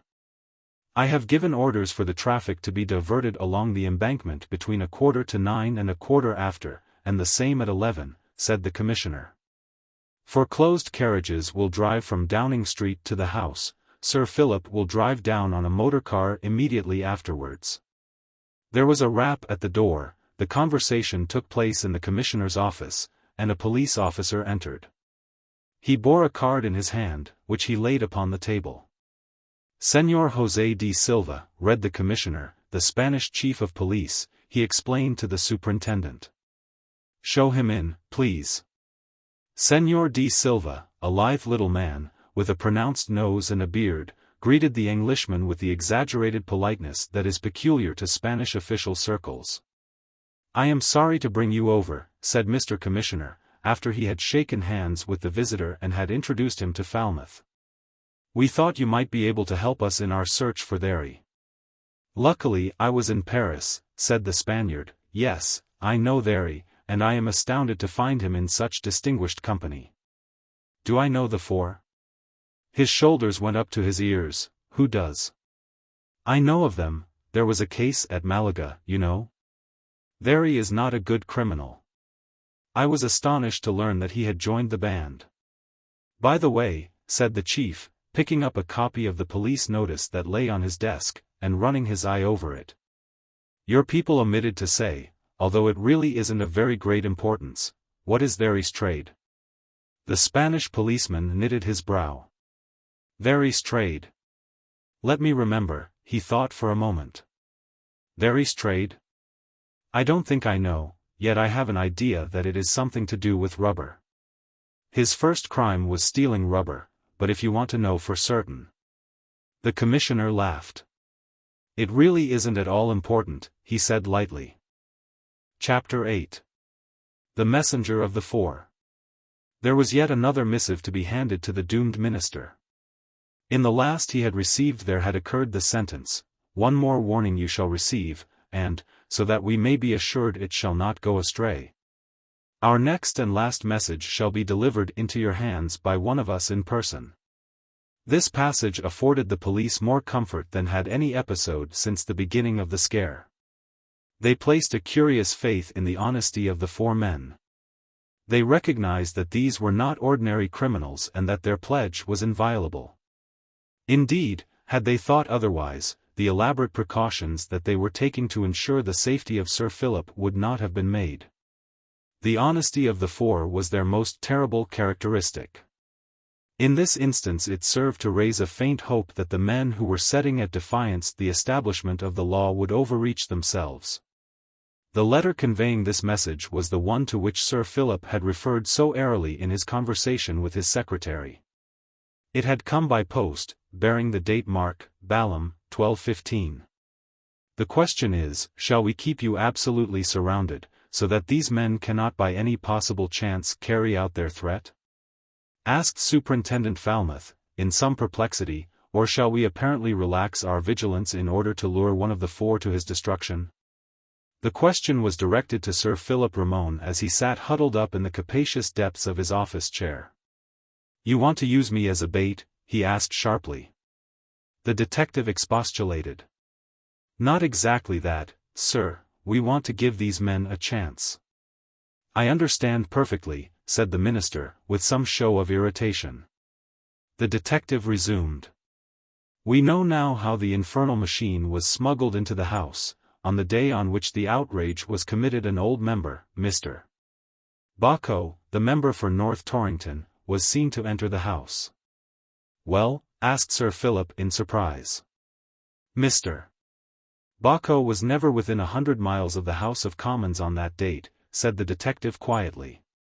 "We might never have found it out, for his name did not appear in the division list. We've been working quietly on that House of Commons affair ever since, and it was only a couple of days ago that we made the discovery." Sir Philip sprang from his chair and nervously paced the floor of his room. "Then they are evidently well acquainted with the conditions of life in England," he asserted rather than asked. "Evidently, they've got the lay of the land, and that is one of the dangers of the situation." "But," frowned the other, "you have told me there were no dangers, no real dangers." "There is this danger, sir," replied the detective, eyeing the minister steadily, and dropping his voice as he spoke. "Men who are capable of making such disguise are really outside the ordinary run of criminals. I don't know what their game is, but whatever it is, they are playing it thoroughly. One of them is evidently an artist at that sort of thing, and he's the man I'm afraid of, today." Sir Philip's head tossed impatiently. "I am tired of all this, tired of it." He thrashed the edge of his desk with an open palm. "Detectives and disguises and masked murderers until the atmosphere is, for all the world, like that of a melodrama." "You must have patience for a day or two," said the plain-spoken officer. The four just men were on the nerves of more people than the foreign minister. "And we have not decided what is to be our plan for this evening," he added. "Do as you like," said Sir Philip shortly, and then, "Am I to be allowed to go to the house tonight?" "No. That is not part of the program," replied the detective. Sir Philip stood for a moment in thought. "These arrangements, they are kept secret, I suppose?" "Absolutely." "Who knows of them?" "Yourself, the commissioner, your secretary, and myself." "And no one else?" "No one. There is no danger likely to arise from that source. If your safety depended upon the secrecy of it, it would be plain sailing." "Have these arrangements been committed to writing?" asked Sir Philip. "No, sir. Nothing has been written. Our plans have been settled upon and communicated verbally. Even the Prime Minister does not know." Sir Philip breathed a sigh of relief. "That is all to the good," he said, as the detective rose to go. "I must see the commissioner. I shall be away for less than half an hour. In the meantime I suggest that you do not leave your room," he said. Sir Philip followed him to the anteroom, in which sat Hamilton, the secretary. "I have had an uncomfortable feeling," said Falmouth, as one of his men approached with a long coat, which he proceeded to help the detective into.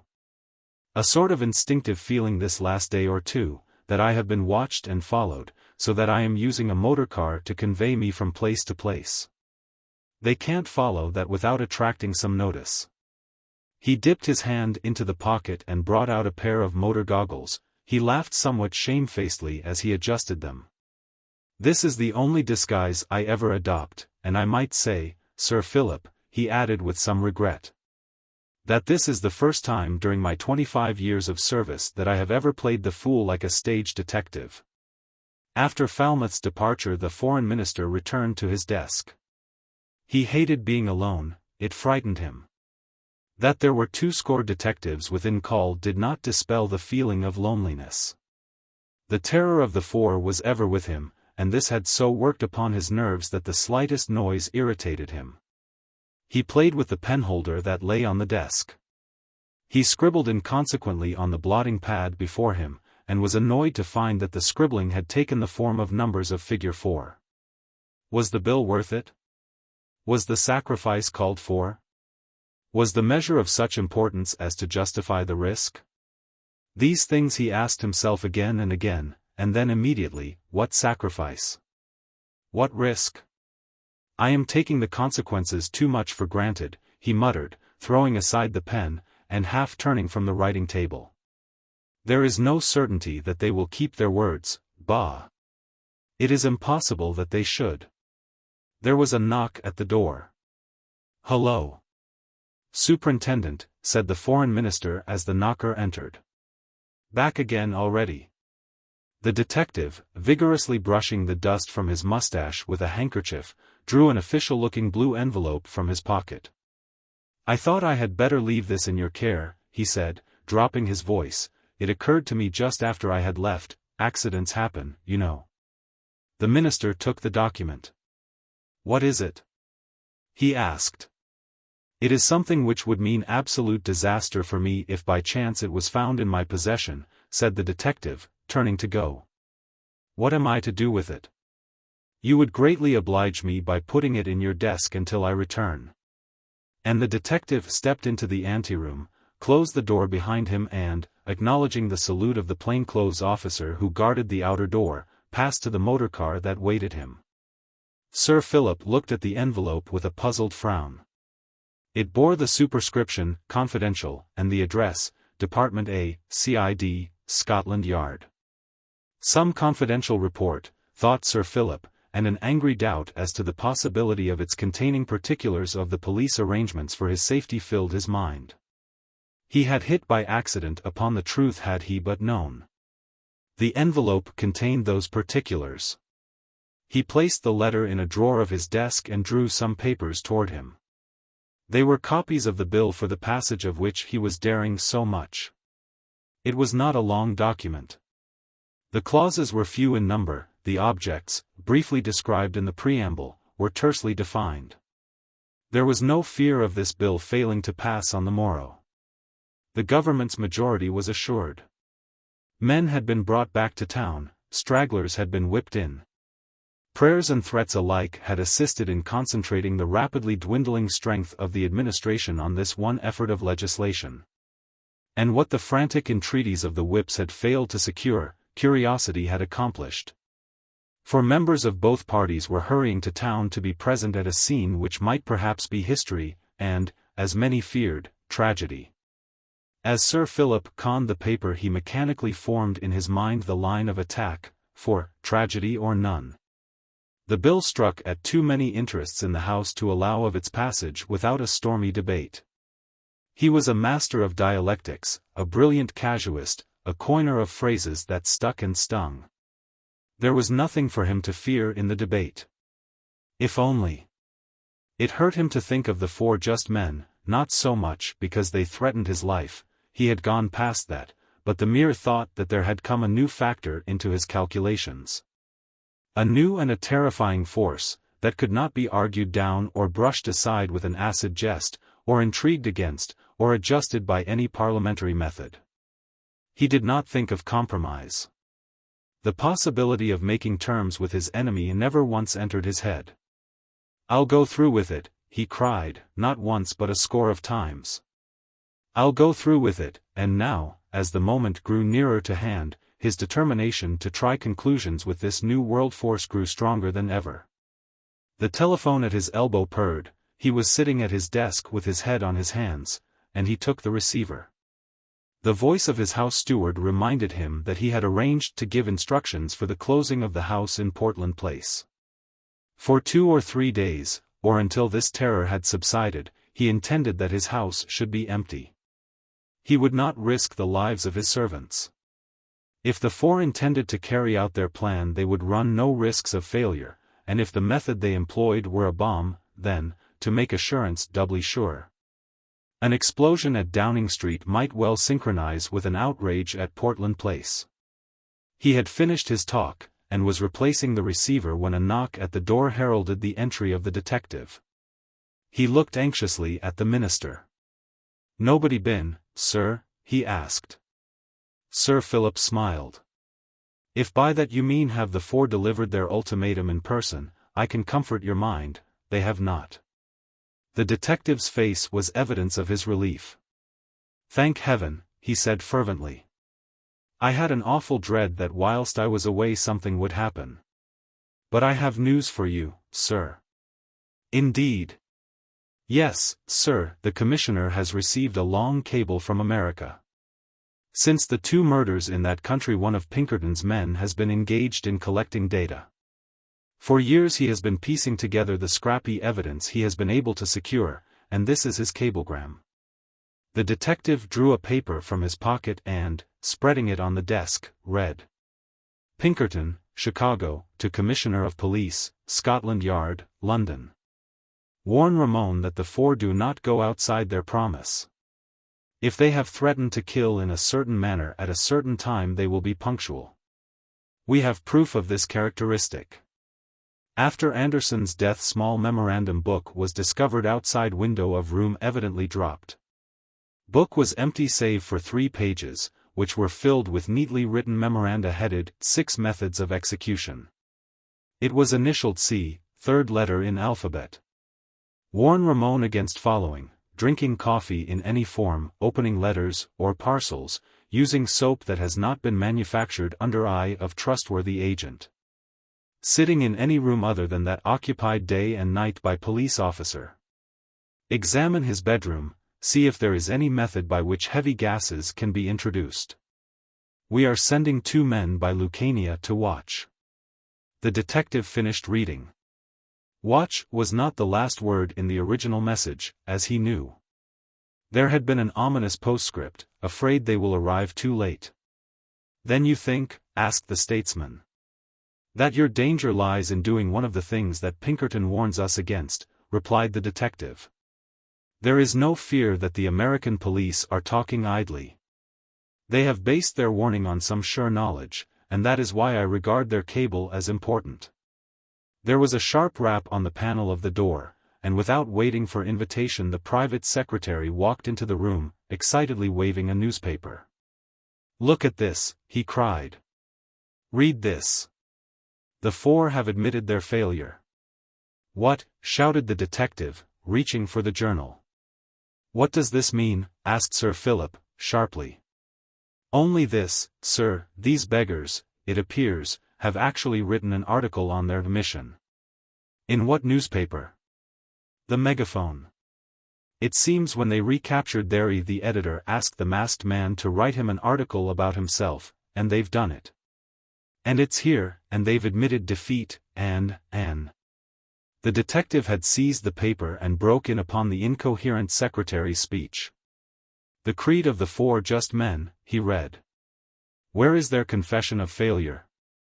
"Halfway down the column, I have marked the passage, here," and the young man pointed with a trembling finger to a paragraph. "We leave nothing to chance," read the detective. "If the slightest hitch occurs, if the least detail of our plan miscarries, we acknowledge defeat. So assured are we that our presence on earth is necessary for the carrying out of a great plan, so certain are we that we are the indispensable instruments of a divine providence, that we dare not, for the sake of our very cause, accept unnecessary risks. It is essential, therefore, that the various preliminaries to every execution should be carried out to the full. As an example, it will be necessary for us to deliver our final warning to Sir Philip Ramon. And to add point to this warning, it is, by our code, essential that that should be handed to the minister by one of us in person. All arrangements have been made to carry this portion of our program into effect. But such are the extraordinary exigencies of our system that unless this warning can be handed to Sir Philip in accordance with our promise, and before 8 o'clock this evening, our arrangements fall to the ground, and the execution we have planned must be foregone." The detective stopped reading, with disappointment visible on every line of his face. "I thought, sir, by the way you were carrying on, that you had discovered something new." "I've read all this." A copy of the article was sent to the Yard as soon as it was received. The secretary thumped the desk impatiently. "But don't you see," he cried. "Don't you understand, that there is no longer any need to guard Sir Philip, that there is no reason to use him as a bait, or, in fact, To do anything if we are to believe these men. Look at the time. The detective's hand flew to his pocket. He drew out his watch, looked at the dial and whistled. 8:30, by God, he muttered in astonishment, and the three stood in surprised silence. Sir Philip broke the silence. "Is it a ruse to take us off our guard?" he said hoarsely. "I don't think so," replied the detective slowly. "I feel sure that it is not. Nor shall I relax my watch, but I am a believer in the honesty of these men. I don't know why I should say this, for I have been dealing with criminals for the past 25 years. And never once have I put an ounce of faith in the word of the best of them, but somehow I can't disbelieve these men. If they have failed to deliver their message they will not trouble us again." Ramon paced his room with quick, nervous steps. "I wish I could believe that," he muttered. "I wish I had your faith." A tap on the door panel. "An urgent telegram for Sir Philip," said a grey-haired attendant. The minister stretched out his hand, but the detective was before him. "Remember Pinkerton's wire, sir," he said, and ripped open the brown envelope. "Just received a telegram handed in at Charing Cross 7:52 begins, 'We have delivered our last message to the Foreign Secretary,' signed 4. Ends. Is this true? Editor Megaphone. "What does this mean?" asked Falmouth in bewilderment when he had finished reading. "It means, my dear Mr. Falmouth," replied Sir Philip testily, "that your noble four are liars and braggarts as well as murderers, and it means at the same time, I hope, an end to your ridiculous faith in their honesty." The detective made no answer, but his face was clouded and he bit his lips in perplexity. "Nobody came after I left?" he asked. "Nobody. You have seen no person besides your secretary and myself?" "Absolutely nobody has spoken to me, or approached within a dozen yards of me," Ramon answered, shortly. Falmouth shook his head despairingly. "Well, where are we?" he asked, speaking more to himself than to anybody in the room, and moved towards the door. Then it was that Sir Philip remembered the package left in his charge. "You had better take your precious documents," he said, opening his drawer and throwing the package left in his charge onto the table. The detective looked puzzled. "What is this?" he asked, picking up the envelope. "I'm afraid the shock of finding yourself deceived in your estimate of my persecutors has dazed you," said Sir Philip, and added pointedly. "I must ask the Commissioner to send an officer who has a better appreciation of the criminal mind, and a less childlike faith in the honor of murderers." "As to that, sir," said Falmouth, unmoved by the outburst, "you must do as you think best. I have discharged my duty to my own satisfaction, and I have no more critical taskmaster than myself. But what I am more anxious to hear is exactly what you mean by saying that I handed any papers into your care." The Foreign Secretary glared across the table at the imperturbable police officer. "I am referring, sir," he said harshly, "to the packet which you returned to leave in my charge." The detective stared. "I did not return," he said in a strained voice. "I have left no papers in your hands." He picked up the package from the table, tore it open and disclosed yet another envelope. As he caught sight of the grey-green cover he gave a sharp cry. "This is the message of the four," said Falmouth. The Foreign Secretary staggered back a pace, white to the lips. "And the man who delivered it," he gasped. "Was one of the four just men," said the detective grimly. "They have kept their promise." He took a quick step to the door, passed through into the anteroom and beckoned the plainclothes officer who stood on guard at the outer door. "Do you remember my going out?" he asked. "Yes, sir, both times." "Both times, said Falmouth bitterly. "And how did I look the second time?" His subordinate was bewildered at the form the question took. "As usual, sir," he stammered. "How was I dressed?" The constable considered. "In your long dust coat." "I wore my goggles, I suppose?" "Yes, sir." "I thought so," muttered Falmouth savagely, and raced down the broad marble stairs that led to the entrance hall. There were 4 men on duty, who saluted him as he approached. "Do you remember my going out?" he asked of the sergeant in charge. "Yes, sir, both times," the officer replied. "Damn your both times," snapped Falmouth. "How long had I been gone the first time before I returned?" "5 minutes, sir," was the astonished officer's reply. "They just gave themselves time to do it," muttered Falmouth, and then aloud, "Did I return in my car?" "Yes, sir." Ah, hope sprang into the detective's breast. "Did you notice the number?" he asked, almost fearful to hear the reply. "Yes." The detective could have hugged the stolid officer. "Good, what was it?" "A17164. The detective made a rapid note of the number. "Jackson," he called, and one of the men in plain clothes stepped forward and saluted. "Go to the yard, find out the registered owner of this car. When you have found this, go to the owner. Ask him to explain the movements, if necessary, take him into custody." Falmouth retraced his steps to Sir Philip's study.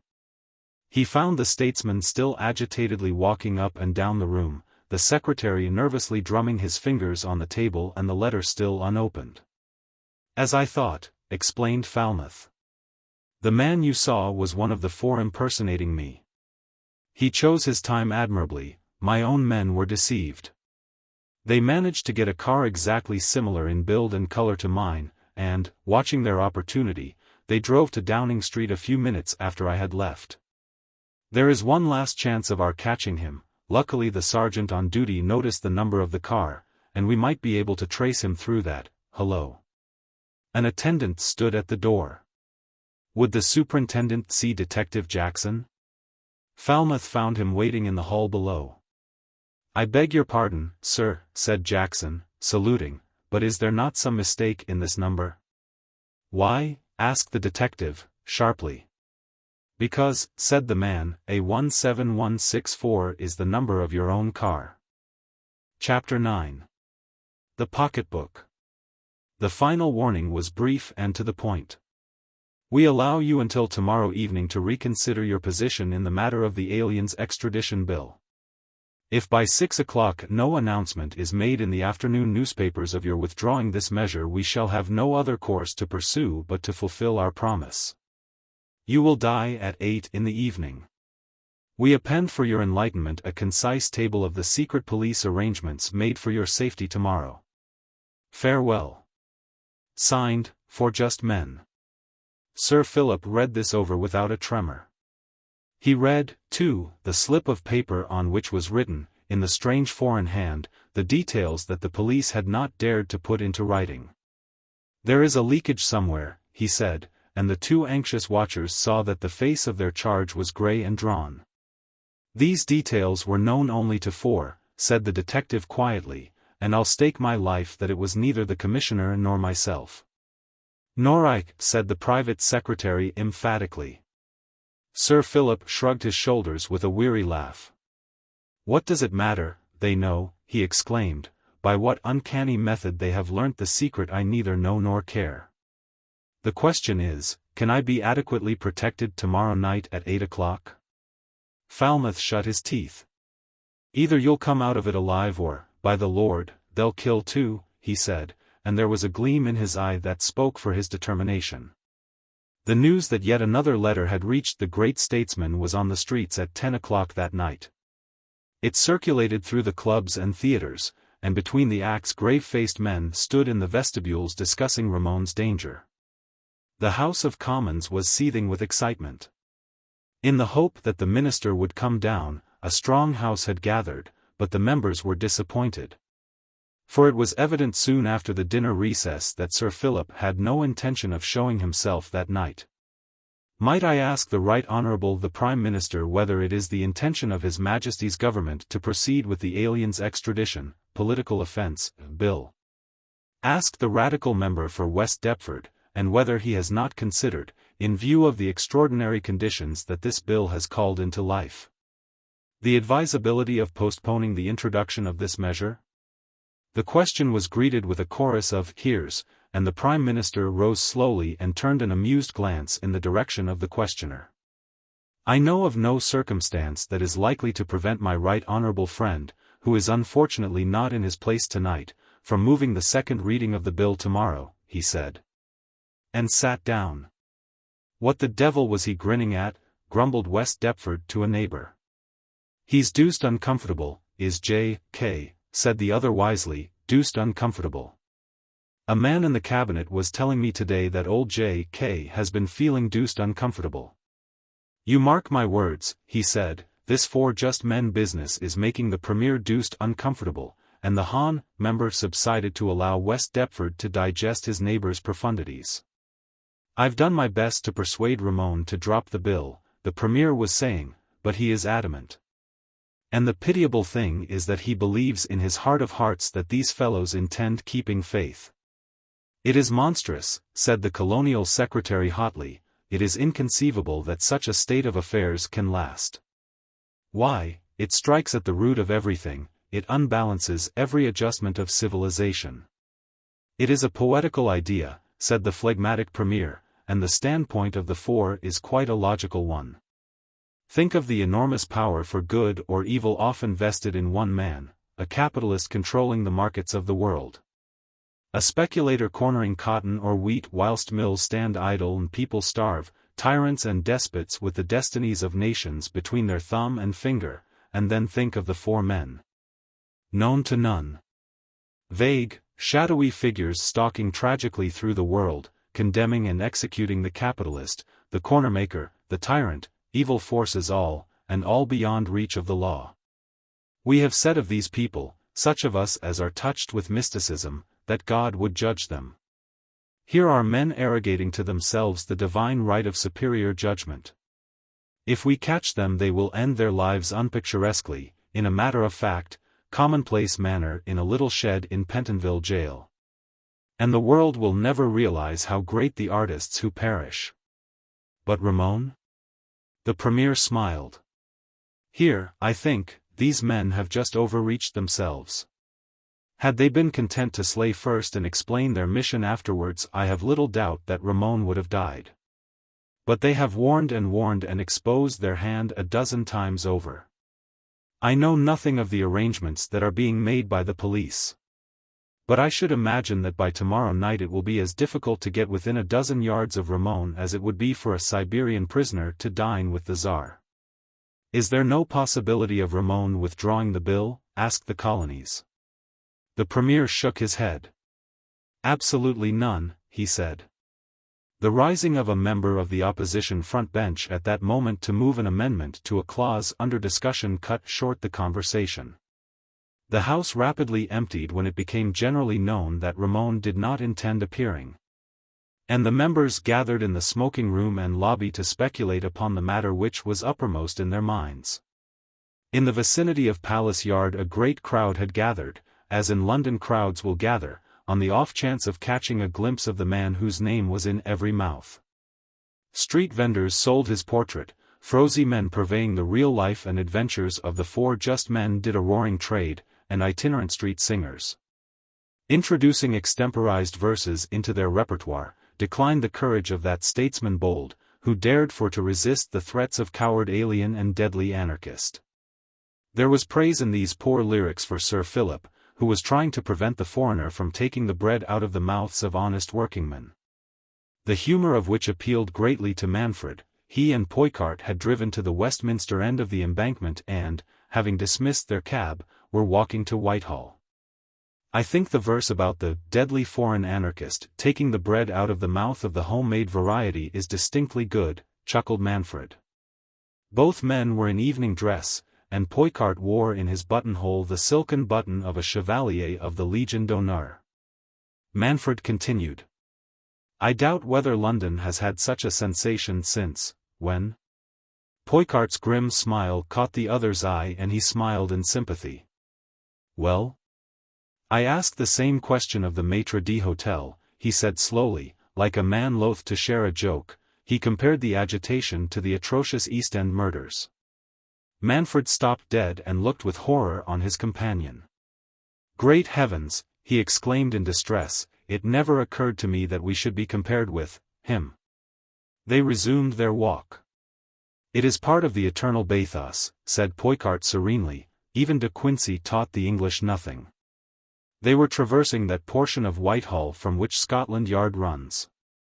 A man slouching along with bent head and his hands thrust deep into the pockets of his tattered coat, gave them a swift sidelong glance, stopped when they had passed, and looked after them. Then he turned, and, quickening his shuffle, followed on their trail. A press of people and a seemingly ceaseless string of traffic at the corner of Cockspur Street brought Manfred and Poicart to a standstill, waiting for an opportunity to cross the road. They were subjected to a little jostling as the knot of waiting people thickened, but eventually they crossed and walked toward St. Martin's Lane. The comparison which Poicart had quoted still rankled with Manfred. "There will be people at His Majesty's tonight," he said, applauding Brutus as he asks, "What villain touched his body and not for justice?" You will not find a serious student of history, or any commonplace man of intelligence, for the matter of that, who, if you asked, would it not have been God's blessing for the world if Bonaparte had been assassinated on his return from Egypt? Would not answer without hesitation, yes. But we are murderers. They would not have erected a statue to Napoleon's assassin, said Poicart easily, any more than they have enshrined Felton, who slew a profligate and debauched minister of Charles I.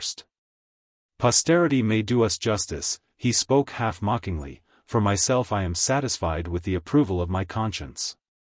He threw away the cigar he was smoking, and put his hand to the inside pocket of his coat to find another. He withdrew his hand without the cigar and whistled a passing cab. Manfred looked at him in surprise. "What is the matter? I thought you said you would walk." Nevertheless he entered the hansom and Poicart followed, giving his direction through the trap, Baker Street Station. The cab was rattling through Shaftesbury Avenue before Poicart gave any explanation.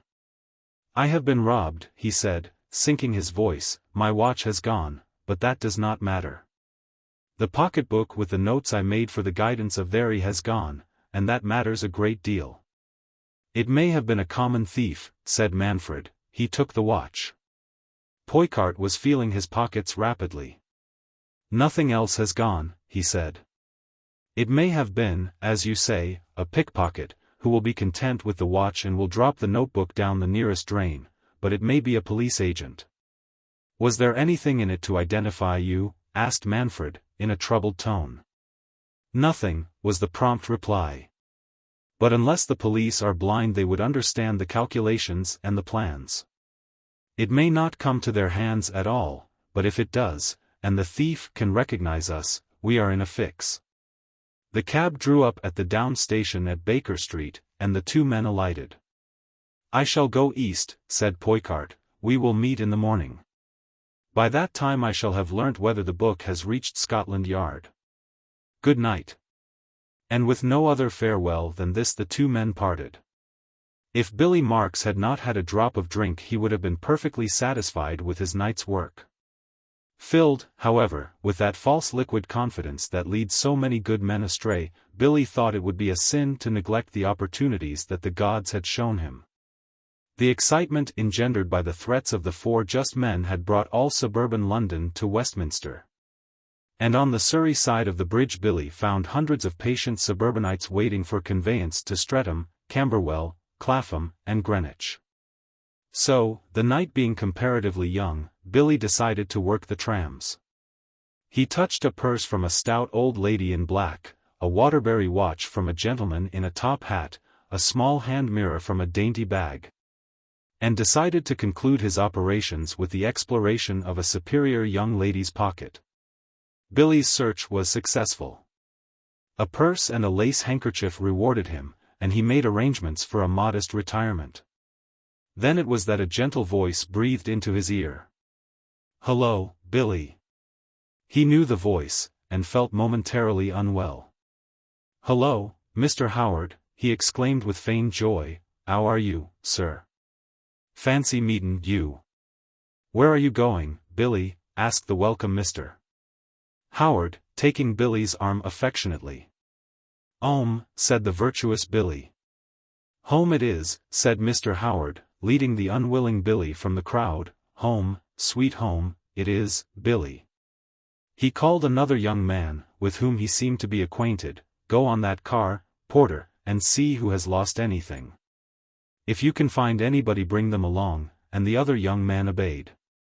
"And now," said Mr. Howard, still holding Billy's arm affectionately, "tell me how the world has been using you."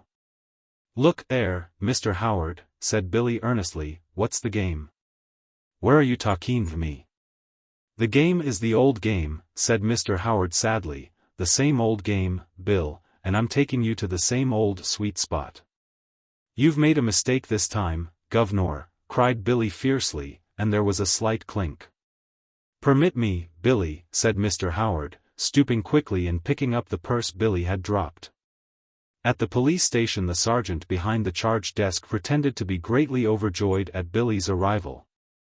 And the jailer who put Billy into a steel-barred dock and passed his hands through cunning pockets greeted him as a friend. "Gold watch, half a chain, gold, 3 purses, 2 handkerchiefs, and a red morocco pocketbook," reported the jailer. The sergeant nodded approvingly. "Quite a good day's work, William," he said. "What shall I get this time?" inquired the prisoner, and Mr. Howard, a plainclothes officer engaged in filling in particulars of the charge, opined 9 moon. "Go on," exclaimed Mr. Billy Marks in consternation. "Fact," said the sergeant, "you're a rogue and a vagabond, Billy, you're a petty larcenist, and you're for the sessions this time, number 8. This latter was addressed to the jailer, who bore Billy off to the cells protesting vigorously against a police force that could only tumble to poor blokes. And couldn't get a touch on sanguinary murderers like the 4 just men. "What do we pay rates and taxes for?" indignantly demanded Billy through the grating of his cell. "Fat lot you'll ever pay, Billy," said the jailer, putting the double lock on the door. In the charge office Mr. Howard and the sergeant were examining the stolen property, and 3 owners, discovered by P.C. Porter, were laying claim to their own. "That disposes of all the articles except the gold watch and the pocketbook," said the sergeant after the claimants had gone. "Gold watch, Elgin Half Hunter, number 5029020. Pocketbook containing no papers, no card, no address, and only 3 pages of writing. What this means I don't know." The sergeant handed the book to Howard. The page that puzzled the policeman contained simply a list of streets. Against each street was scrawled a cabalistic character. "Looks like the diary of a paper chase," said Mr. Howard. "What is on the other pages?" They turned the leaf. This was filled with figures. Said the disappointed sergeant, and again turned over leaf. The contents of this page was understandable and readable, although evidently written in a hurry as though it had been taken down at dictation. "The chap who wrote this must have had a train to catch," said the facetious Mr. Howard, pointing to the abbreviations. "Will not leave DS, except to HS. Will drive to HS in MC. For dummy BRGHMS first, 8:30. At 2600 PR Traf Difted im Bank, 80 SPLS inside DS. 1 each RM, 3 each COR, 6 basemt, 6 RF. All DRS wide open allow each off C another, all SPLS will carry rev. Nobody except F and H to approach R. In HSE strange gal filled with PL, all press vouched for.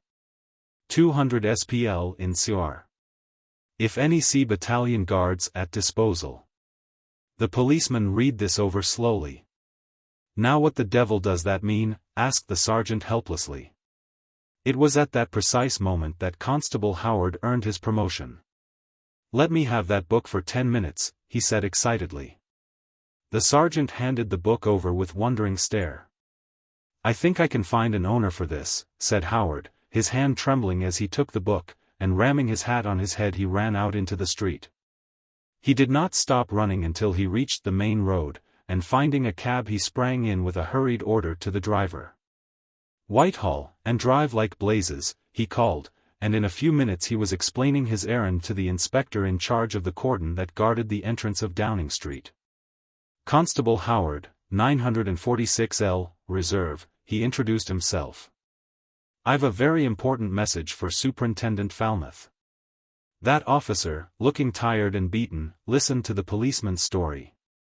It looks to me, went on Howard breathlessly, as though this had something to do with your case, sir. DS is Downing Street, and, he produced the book and Falmouth snatched at it. He read a few words and then gave a triumphant cry. Our secret instructions, he cried, and catching the constable by the arm he drew him to the entrance hall. Is my car outside? He asked, and in response to a whistle a car drew up. Jump in, Howard, said the detective, and the car slipped into Whitehall. Who is the thief? Asked the senior. Billy Marks, sir, replied Howard. You may not know him, but down at Lambeth he is a well-known character. Oh, yes, Falmouth hastened to correct, I know Billy very well indeed, we'll see what he has to say. The car drew up at the police station and the two men jumped out. The sergeant rose to his feet as he recognized the famous Falmouth, and saluted. I want to see the prisoner Marks, said Falmouth shortly, and Billy, roused from his sleep, came blinking into the charge office. Now, Billy, said the detective, I've got a few words to say to you. Why, it's Mr. Falmouth, said the astonished Billy, and something like fear shaded his face. I wasn't in that Oxton affair, help me. Make your mind easy, Billy. I don't want you for anything, and if you'll answer my questions truthfully, you may get off the present charge and get a reward into the bargain. Billy was suspicious. I'm not going to give anybody away, if that's what you mean, he said, sullenly. Nor that, either, said the detective impatiently. I want to know where you found this pocketbook, and he held it up. Billy grinned. Found it lying on the pavement, he lied. I want the truth, thundered Falmouth. Well, said Billy sulkily, I pinched it. From whom? I didn't stop to ask him his name, was the impudent reply. The detective breathed deeply. Now, look here, he said, lowering his voice, you've heard about the four just men? Billy nodded, opening his eyes in amazement at the question. Well, exclaimed Falmouth impressively, the man to whom this pocketbook belongs is one of them. What? Cried Billy. For his capture there is a reward of £1,000 offered. If your description leads to his arrest, that 1,000 is yours. Mark stood paralyzed at the thought. 1,000, 1,000, he muttered in a dazed fashion. And I might just as easily have caught him. Come, come, cried the detective, sharply. You may catch him yet, tell us what he looked like. Billy knitted his brows in thought. He looked like a gentleman, he said, trying to recall from the chaos of his mind a picture of his victim. He had a white waistcoat, a white shirt, nice patent shoes. But his face, demanded the detective. His face, cried Billy, indignantly. How do I know what it looked like?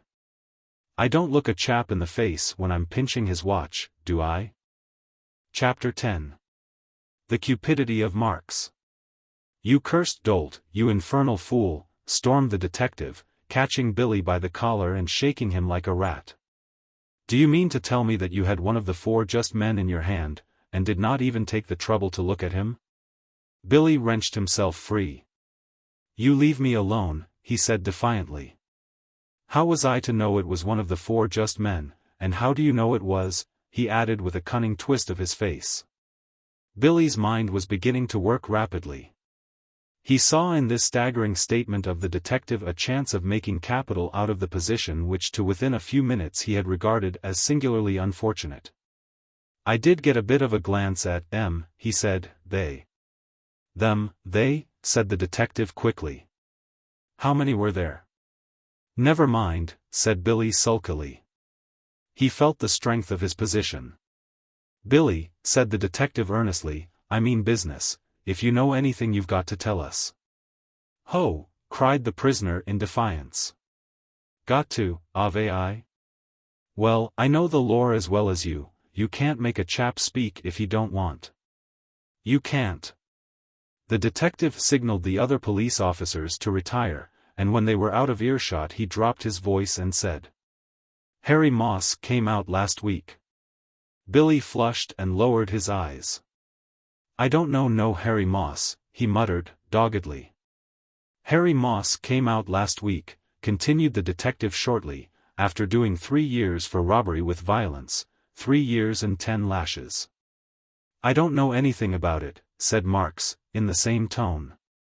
"He got clean away and the police had no clues," the detective went on remorselessly, "and they might not have caught him to this day.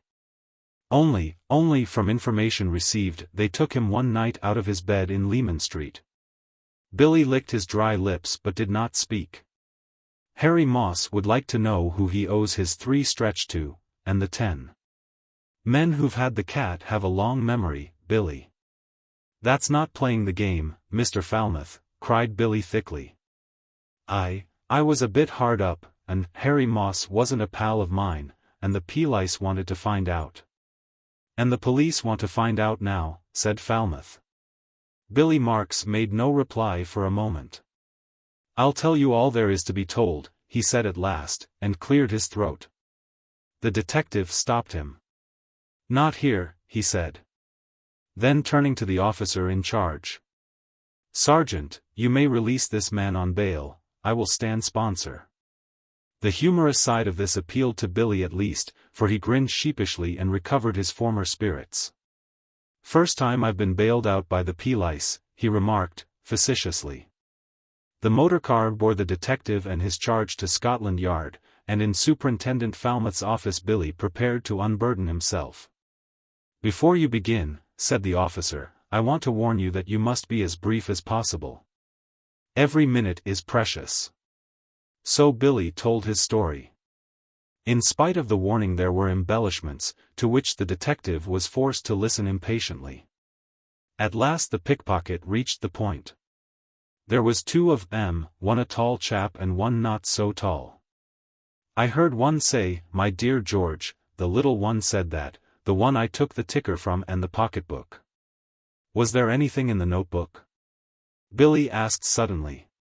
"Go on," said the detective. "Well," resumed Billy, "I follered 'em up to the end of the street, and they was waitin' to cross towards Charing Cross Road when I lifted the clock, you understand?" "What time was this?" "10, or it might have been 11. "And you did not see their faces?" The thief shook his head emphatically. "If I never get up from where I'm sittin', I didn't, Mr. Falmouth," he said earnestly. The detective rose with a sigh. "I'm afraid you're not much use to me, Billy," he said ruefully. "Did you notice whether they wore beards, or were they clean-shaven, or—" Billy shook his head mournfully. "I could easily tell you a lie, Mr. Falmouth," he said frankly, "and I could easily pitch a tale that would take you in, but I'm playin' it square with you." The detective recognized the sincerity of the man and nodded. "You've done your best, Billy," he said, "and then, I'll tell you what I'm going to do. You are the only man in the world who has ever seen one of the 4 just men, and lived to tell the story. Now, although you cannot remember his face, perhaps if you met him again in the street you would know him. There may be some little trick of walking, some habit of holding the hands that you cannot recall now, but if you saw again you would recognize. I shall therefore take upon myself the responsibility of releasing you from custody until the day after tomorrow. I want you to find this man you robbed. Here is a sovereign. Go home, get a little sleep, turn out as early as you can and go west." The detective went to his desk and wrote a dozen words on a card. "Take this. If you see the man or his companion, follow them, show this card to the first policeman you meet, point out the man, and you'll go to bed £1,000 richer than when you woke." Billy took the card. "If you want me at any time you will find somebody here who will know where I am. Good night," and Billy passed into the street, his brain in a whirl, and a warrant written on a visiting card in his waistcoat pocket. The morning that was to witness great events broke bright and clear over London. Manfred, who, contrary to his usual custom, had spent the night at the workshop in Carnaby Street, watched the dawn from the flat roof of the building. He lay face downwards, a rug spread beneath him, his head resting on his hands. Dawn, with its white, pitiless light, showed his strong face, seamed and haggard. The white streaks in his trim beard were accentuated in the light of morning. He looked tired and disheartened, so unlike his usual self that Gonzales, who crept up through the trap just before the sun rose, was as near alarmed as it was possible for that phlegmatic man to be. He touched him on the arm and Manfred started. "What is the matter?" asked Leon softly. Manfred's smile and shake of head did not reassure the questioner. "Is it Poicart and the thief?" "Yes," nodded Manfred. Then speaking aloud, he asked, "Have you ever felt over any of our cases as you feel in this?" They spoke in such low tones as almost to approach whispering. Gonzales stared ahead thoughtfully. "Yes," he admitted, "once, the woman at Warsaw. You remember how easy it all seemed, and how circumstance after circumstance thwarted us, till I began to feel, as I feel now, that we should fail." "No, no, no," said Manfred fiercely. "There must be no talk of failure, Leon, no thought of it." He crawled to the trapdoor and lowered himself into the corridor, and Gonzales followed. "Thery?" he asked. "Asleep." They were entering the studio, and Manfred had his hand on the door handle when a footstep sounded on the bottom floor. "Who's there?" cried Manfred, and a soft whistle from below sent him flying downstairs. "Poicart," he cried. Poicart it was, unshaven, dusty, weary. "Well?" Manfred's ejaculation was almost brutal in its bluntness. "Let us go upstairs," said Poicart, shortly. The three men ascended the dusty stairway, not a word being spoken until they had reached the small living room. Then Poicart spoke. "The very stars in their courses are fighting against us," he said, throwing himself into the only comfortable chair in the room, and flinging his hat into a corner. "The man who stole my pocketbook has been arrested by the police. He is a well-known criminal of a sneak thief order, and unfortunately he had been under observation during the evening. The pocketbook was found in his possession, and all might have been well, but an unusually smart police officer associated the contents with us. After I had left you I went home and changed, then made my way to Downing Street.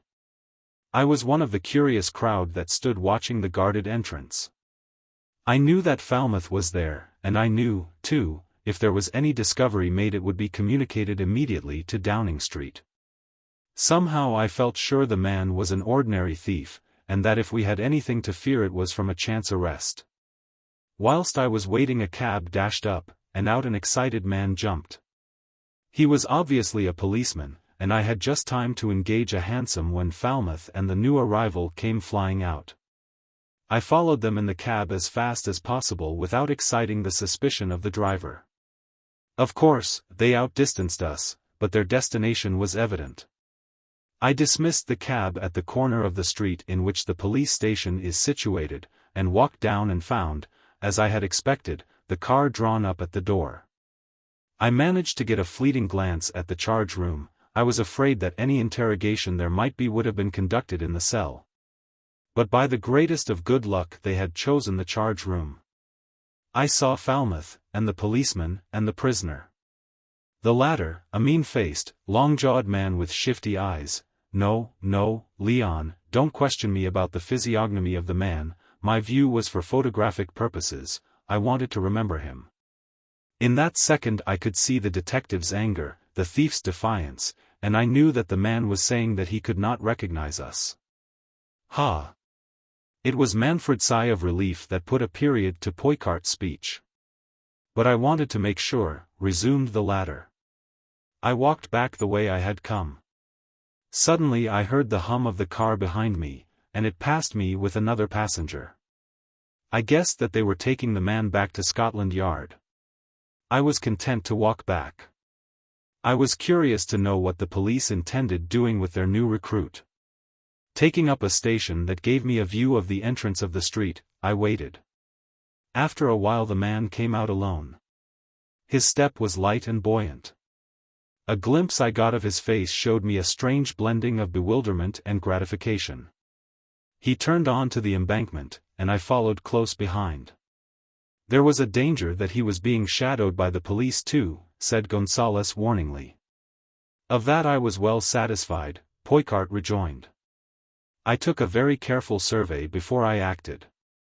Apparently the police were content to let him roam free. When he was abreast of the temple steps he stopped and looked undecidedly left and right, as though he were not quite certain as to what he should do next. At that moment I came abreast of him, passed him, and then turned back, fumbling in my pockets. "Can you oblige me with a match?" I asked. He was most affable. Produced a box of matches and invited me to help myself.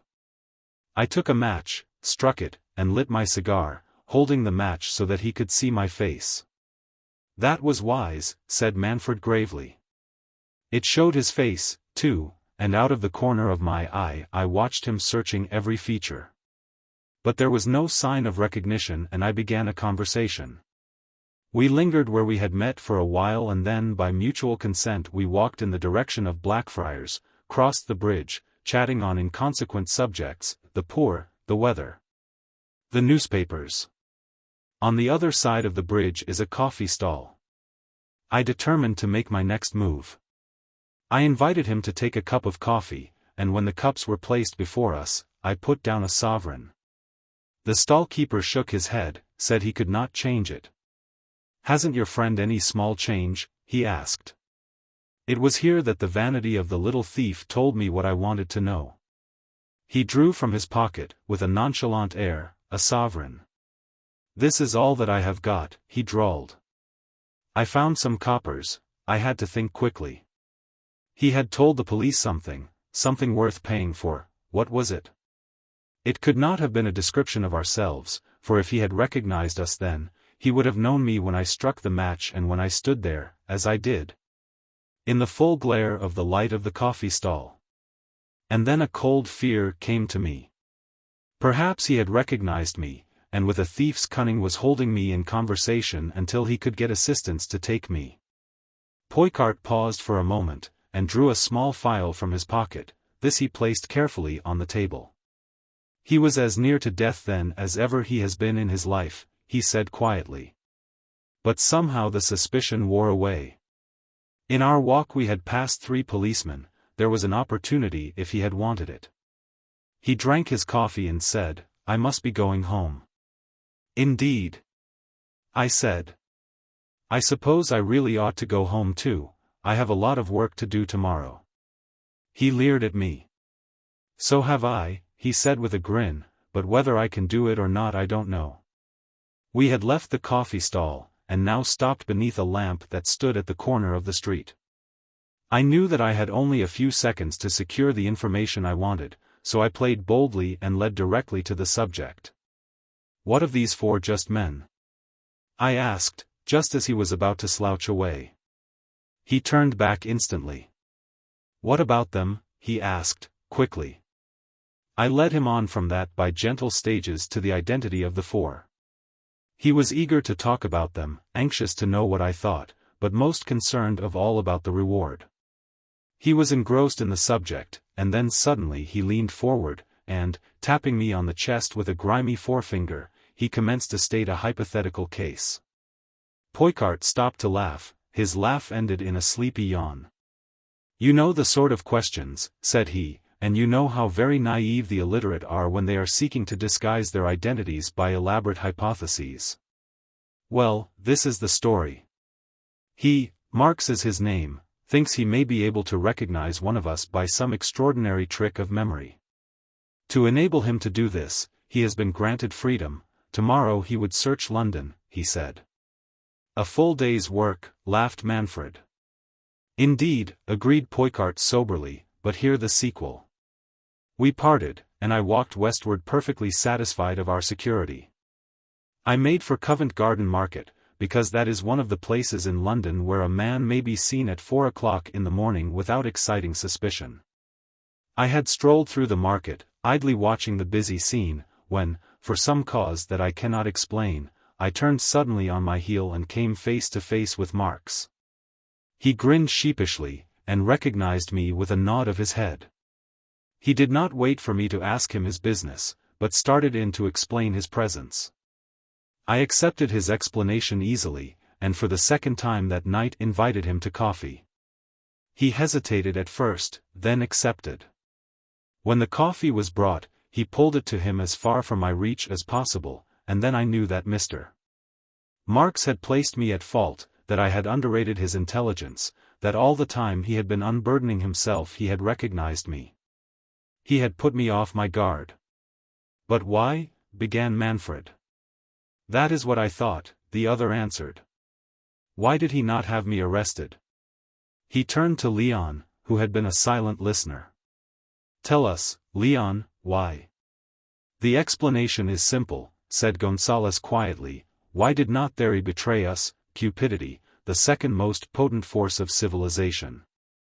He has some doubt of the reward. He may fear the honesty of the police, most criminals do so, he may want witnesses." Leon walked to the wall, where his coat hung. He buttoned it thoughtfully, ran his hand over his smooth chin, then pocketed the little file that stood on the table. "You have slipped him, I suppose?" he asked. Poicart nodded. "He lives at 700 Red Cross Street, in the borough. It is a common lodging house." Leon took a pencil from the table and rapidly sketched a head upon the edge of a newspaper. "Like this?" he asked. Poicart examined the portrait. "Yes," he said in surprise. "Have you seen him?" "No," said Leon carelessly, "but such a man would have such a head." He paused on the threshold. "I think it is necessary." There was a question in his assertion. It was addressed rather to Manfred, who stood with his folded arms and knit brow staring at the floor. For answer Manfred extended his clenched fist. Leon saw the downturned thumb, and left the room. Billy Marks was in a quandary.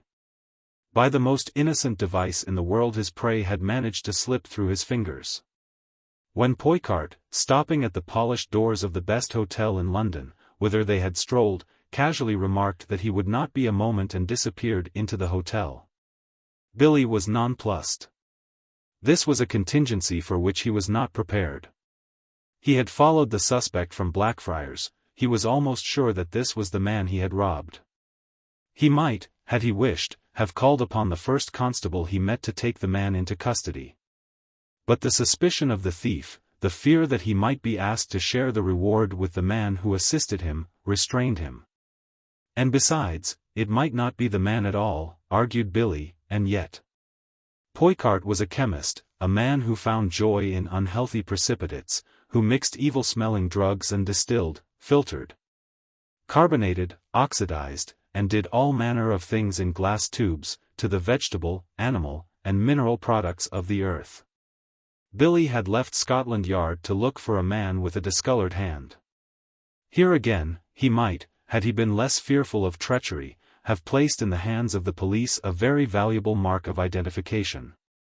It seems a very lame excuse to urge on Billy's behalf that his cupidity alone stayed his hand, when he came face to face with the man he was searching for. And yet it was so. Then again there was a sum in simple proportion to be worked out. If one just man was worth £1,000, what was the commercial value of 4? Billy was a thief with a business head. So that when Poicart disappeared within the magnificent portals of the Royal Hotel in Northumberland Avenue, Billy was hipped. He realized in a flash that his captive had gone whither he could not follow without exposing his hand, that the chances were he had gone forever. He looked up and down the street. There was no policeman in sight. In the vestibule, a porter in shirt sleeves was polishing brasses. It was still very early. The streets were deserted, and Billy, after a few moments' hesitation, took a course that he would not have dared at a more conventional hour.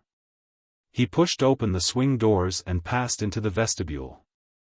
The porter turned on him as he entered and favored him with a suspicious frown. "What do you want?" asked he, eyeing the tattered coat of the visitor in some disfavor. "Look there, old feller," began Billy, in his most conciliatory tone. Just then the porter's strong right arm caught him by the coat collar, and Billy found himself stumbling into the street. "Outside, you," said the porter firmly. It needed this rebuff to engender in Marks the necessary self-assurance to carry him through. Straightening his ruffled clothing, he pulled Falmouth's card from his pocket and returned to the charge with dignity. "I am police officer," he said, adopting the opening that he knew so well, "and if you interfere with me, look out. Young feller." The porter took the card and scrutinized it. "What do you want?" he asked in more civil tones. He would have added, "Sir," but somehow it stuck in his throat. If the man is a detective, he argued to himself, he is very well disguised. "I want that gentleman that came in before me," said Billy. The porter scratched his head. "What is the number of his room?" he asked. "Never mind about the number of his room," said Billy rapidly. "Is there any back way to this hotel, any way a man can get out of it? I mean, besides through the front entrance?" "Half a dozen," replied the porter. Billy groaned. "Take me round to one of them, will you?" he asked. And the porter led the way. One of the tradesmen's entrances was from a small back street. And here it was that a street scavenger gave the information that Marks had feared. 5 minutes before, a man answering to the description had walked out, turned towards the Strand and, picking up a cab in the sight of the street cleaner, had driven off. Baffled, and with the added bitterness that had he played boldly he might have secured at any rate a share of £1,000, Billy walked slowly to the Embankment. Cursing the folly that had induced him to throw away the fortune that was in his hands. With hands thrust deep into his pockets, he tramped the weary length of the Embankment. Going over again and again the incidents of the night and each time muttering a lurid condemnation of his error. It must have been an hour after he had lost Poicart, that it occurred to him all was not lost. He had the man's description, he had looked at his face, he knew him feature by feature. That was something, at any rate. Nay, it occurred to him that if the man was arrested through his description he would still be entitled to the reward, or a part of it. He dared not see Falmouth and tell him that he had been in company with the man all night without effecting his arrest. Falmouth would never believe him, and, indeed, it was curious that he should have met him. This fact struck Billy for the first time. By what strange chance had he met this man? Was it possible, the idea frightened Marks, that the man he had robbed had recognized him, and that he had deliberately sought him out with murderous intent? A cold perspiration broke upon the narrow forehead of the thief. These men were murderers, cruel, relentless murderers, suppose? He turned from the contemplation of the unpleasant possibilities to meet a man who was crossing the road toward him. He eyed the stranger doubtingly. The newcomer was a young-looking man, clean-shaven, with sharp features and restless blue eyes. As he came closer, Marks noted that first his appearance had been deceptive. The man was not so young as he looked. He might have been 40, thought Marks. He approached, looked hard at Billy, then beckoned him to stop, for Billy was walking away. "Is your name Marks?" asked the stranger authoritatively. "Yes, sir," replied the thief. "Have you seen Mr. Falmouth?" "Not since last night," replied Marks in surprise. "Then you are to come at once to him." "Where is he?" "At Kensington Police Station. There has been an arrest, and he wants you to identify the man." Billy's heart sank. "Do I get any of the reward?" he demanded, "that is if I recognize him?" The other nodded and Billy's hopes rose. "You must follow me," said the newcomer, "Mr. Falmouth does not wish us to be seen together. Take a first-class ticket to Kensington and get into the next carriage to mine, come." He turned and crossed the road toward Charing Cross, and Billy followed at a distance. He found the stranger pacing the platform and gave no sign of recognition. A train pulled into the station, and Marks followed his conductor through a crowd of workmen the train had discharged. He entered an empty first-class carriage, and Marks, obeying instructions, took possession of the adjoining compartment, and found himself the solitary occupant. Between Charing Cross and Westminster, Marks had time to review his position. Between the last station and St. James's Park, he invented his excuses to the detective. Between the Park and Victoria he had completed his justification for a share of the reward. Then as the train moved into the tunnel for its 5 minutes run to Sloane Square, Billy noticed a draft, and turned his head to see the stranger standing on the footboard of the swaying carriage, holding the half-open door. Marks was startled. "Pull up the window on your side," ordered the man, and Billy, hypnotized by the authoritative voice, obeyed. At that moment he heard the tinkle of broken glass. He turned with an angry snarl. "What's the game?" he demanded. For answer the stranger swung himself clear of the door and, closing it softly, disappeared. "What's his game?" repeated Marks drowsily. Looking down he saw a broken phial at his feet. By the phial lay a shining sovereign. He stared stupidly at it for a moment, then, just before the train ran into Victoria Station, he stopped to pick it up. Chapter 11. Three Who Died. A passenger leisurely selecting his compartment during the wait at Kensington opened a carriage door and staggered back coughing. A solicitous porter and an alarmed station official ran forward and pulled open the door, and the sickly odor of almonds pervaded the station. A little knot of passengers gathered and peered over one another's shoulders, whilst the station inspector investigated. By and by came a doctor, and a stretcher, and a policeman from the street without. Together they lifted the huddled form of a dead man from the carriage and laid it on the platform. "Did you find anything?" asked the policeman. "A sovereign and a broken bottle," was the reply. The policeman fumbled in the dead man's pockets. "I don't suppose he'll have any papers to show who he is," he said with knowledge. "Here's a first-class ticket, it must be a case of suicide. Here's a card." He turned it over and read it, and his face underwent a change. He gave a few hurried instructions, then made his way to the nearest telegraph office. Superintendent Falmouth, who had snatched a few hours' sleep at the Downing Street house, rose with a troubled mind and an uneasy feeling that in spite of all his precautions the day would end disastrously. He was hardly dressed before the arrival of the Assistant Commissioner was announced. "I have your report, Falmouth," was the official's greeting. "You did perfectly right to release Marks. Have you had news of him this morning?" "No." Said the Commissioner thoughtfully. "I wonder whether," he did not finish his sentence. "Has it occurred to you that the four may have realized their danger?" The detective's face showed surprise. "Why, of course, sir. Have you considered what their probable line of action will be?" "No, unless it takes the form of an attempt to get out of the country. Has it struck you that whilst this man Marks is looking for them, they are probably seeking him?" "Bill is smart," said the detective, uneasily. "So are they," said the Commissioner with an emphatic nod. "My advice is, get in touch with Marks and put 2 of your best men to watch him." "That shall be done at once," replied Falmouth. "I am afraid that it is a precaution that should have been taken before. I am going to see Sir Philip," the Commissioner went on, and he added with a dubious smile, "I shall be obliged to frighten him a little." "What is the idea?" "We wish him to drop this bill." "Have you seen the morning papers?" "No, sir.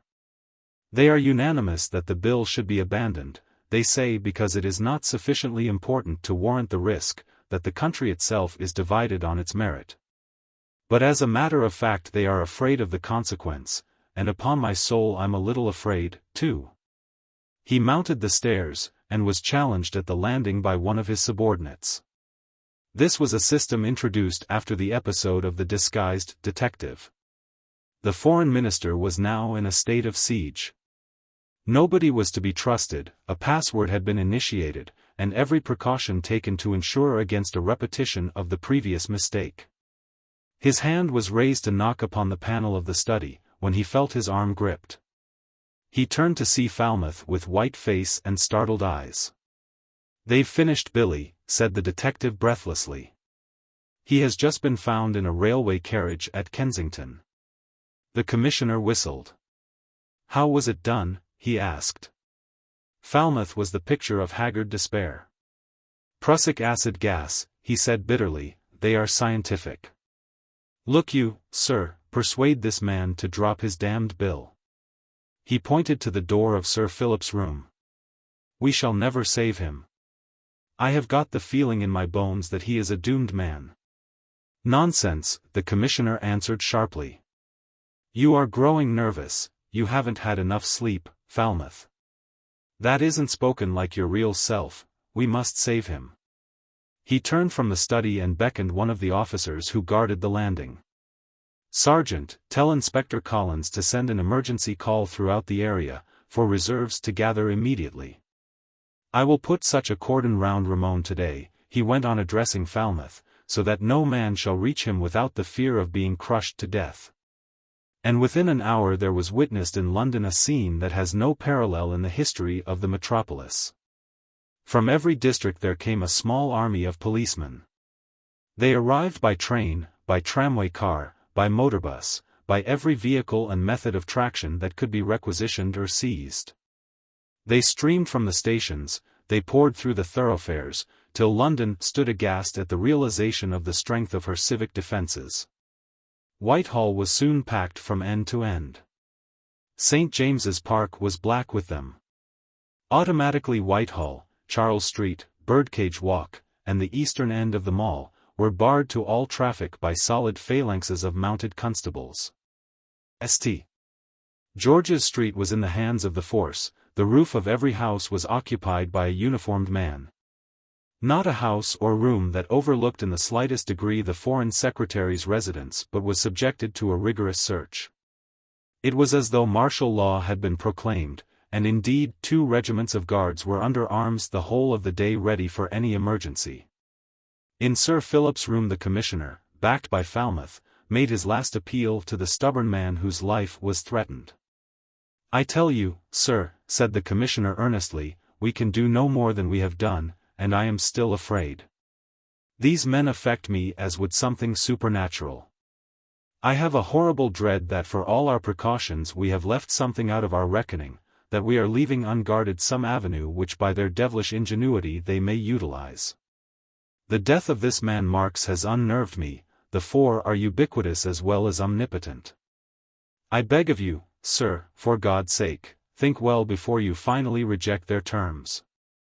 Is the passage of this bill so absolutely necessary?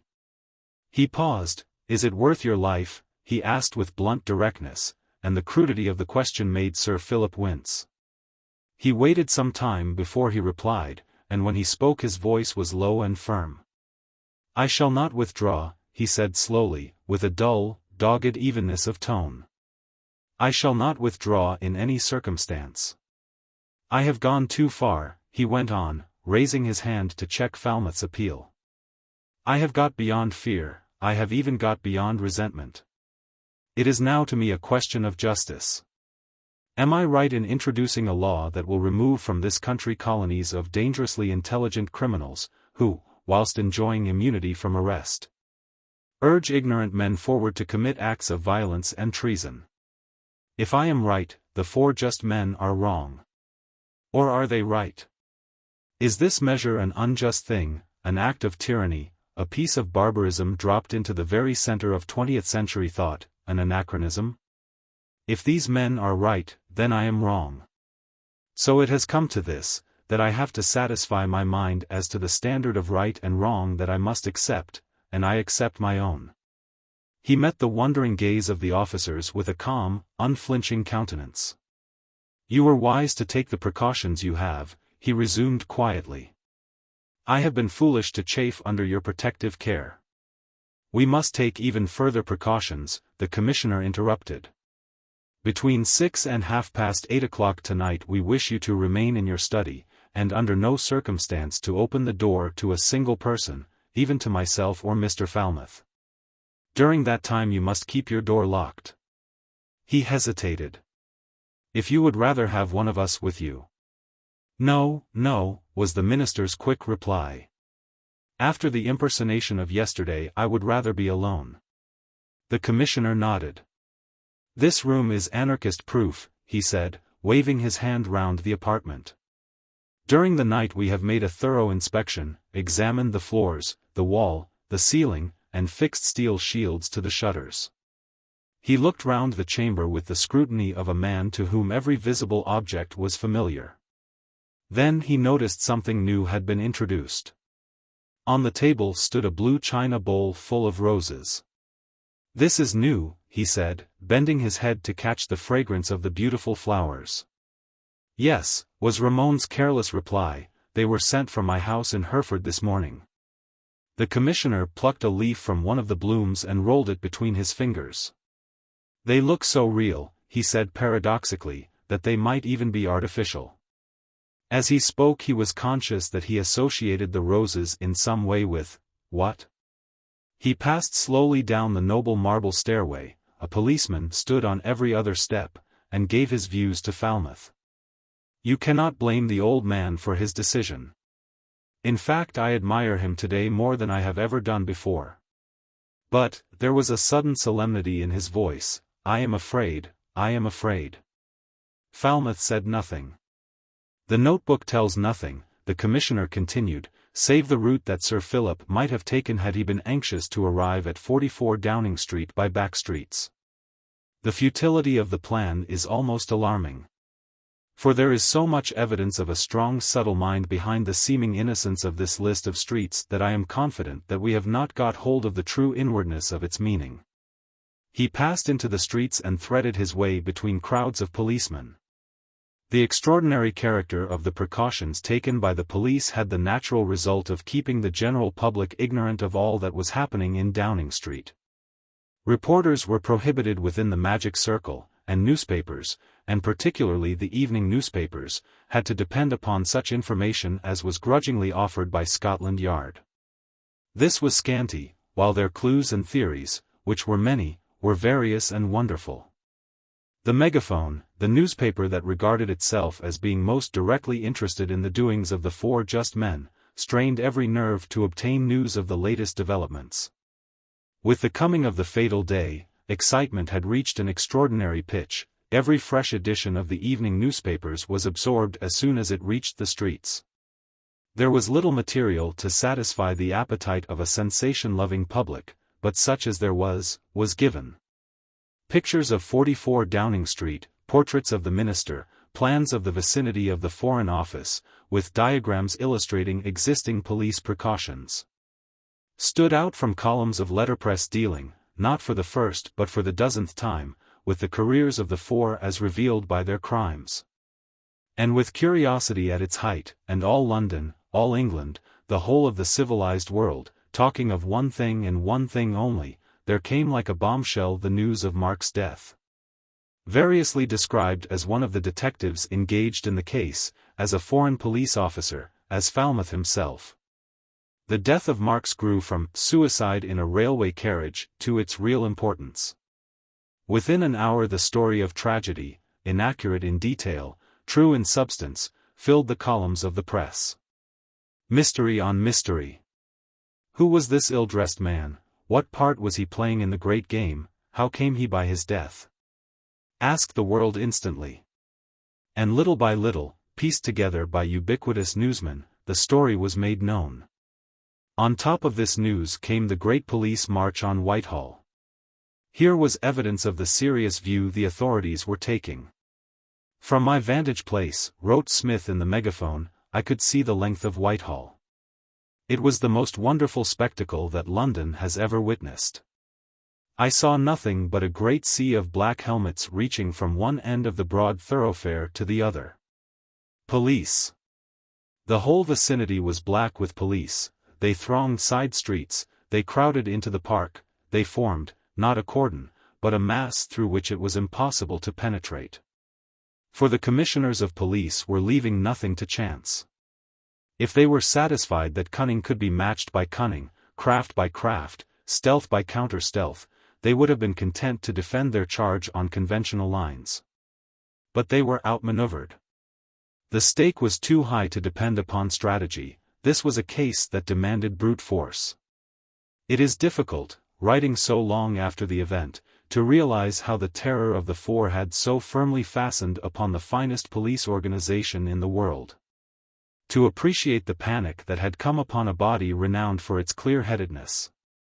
The crowd that blocked the approaches to Whitehall soon began to grow as the news of Billy's death circulated, and soon after 2 o'clock that afternoon, by order of the Commissioner, Westminster Bridge was closed to all traffic, vehicular or passenger.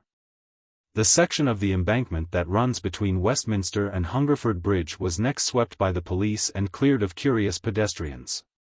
Northumberland Avenue was barred, and before 3 o'clock there was no space within 500 yards of the official residence of Sir Philip Ramone that was not held by a representative of the law. Members of Parliament on their way to the House were escorted by mounted men, and, taking on a reflected glory, were cheered by the crowd. All that afternoon 100,000 people waited patiently, seeing nothing, save, towering above the heads of a host of constabulary, the spires and towers of the Mother of Parliaments. Or the blank faces of the buildings. In Trafalgar Square, along the Mall as far as the police would allow them, at the lower end of Victoria Street, 8 deep along the Albert Embankment, growing in volume every hour, London waited. Waited in patience, orderly, content to stare steadfastly at nothing. Deriving no satisfaction for their weariness but the sense of being as near as it was humanly possible to be to the scene of a tragedy. A stranger arriving in London, bewildered by this gathering, asked for the cause. A man standing on the outskirts of the embankment throng pointed across the river with the stem of his pipe. "We're waiting for a man to be murdered," he said simply, as one who describes a familiar function. About the edge of these throngs newspaper boys drove a steady trade. From hand to hand the pink sheets were passed over the heads of the crowd. Every half hour brought a new edition, a new theory, a new description of the scene in which they themselves were playing an ineffectual if picturesque part. The clearing of the Thames embankment produced an edition, the closing of Westminster Bridge brought another. The arrest of a foolish socialist who sought to harangue the crowd in Trafalgar Square was worthy of another. Every incident of the day was faithfully recorded and industriously devoured. All that afternoon they waited, telling and retelling the story of the four, theorizing, speculating, judging. And they spoke of the culmination as one speaks of a promised spectacle, watching the slow-moving hands of Big Ben ticking off the laggard minutes. Only 2 more hours to wait, they said at 6 o'clock, and that sentence, or rather the tone of pleasurable anticipation in which it was said, indicated the spirit of the mob. For a mob is a cruel thing, heartless and unpitying. 7 o'clock boomed forth, and the angry hum of talk ceased.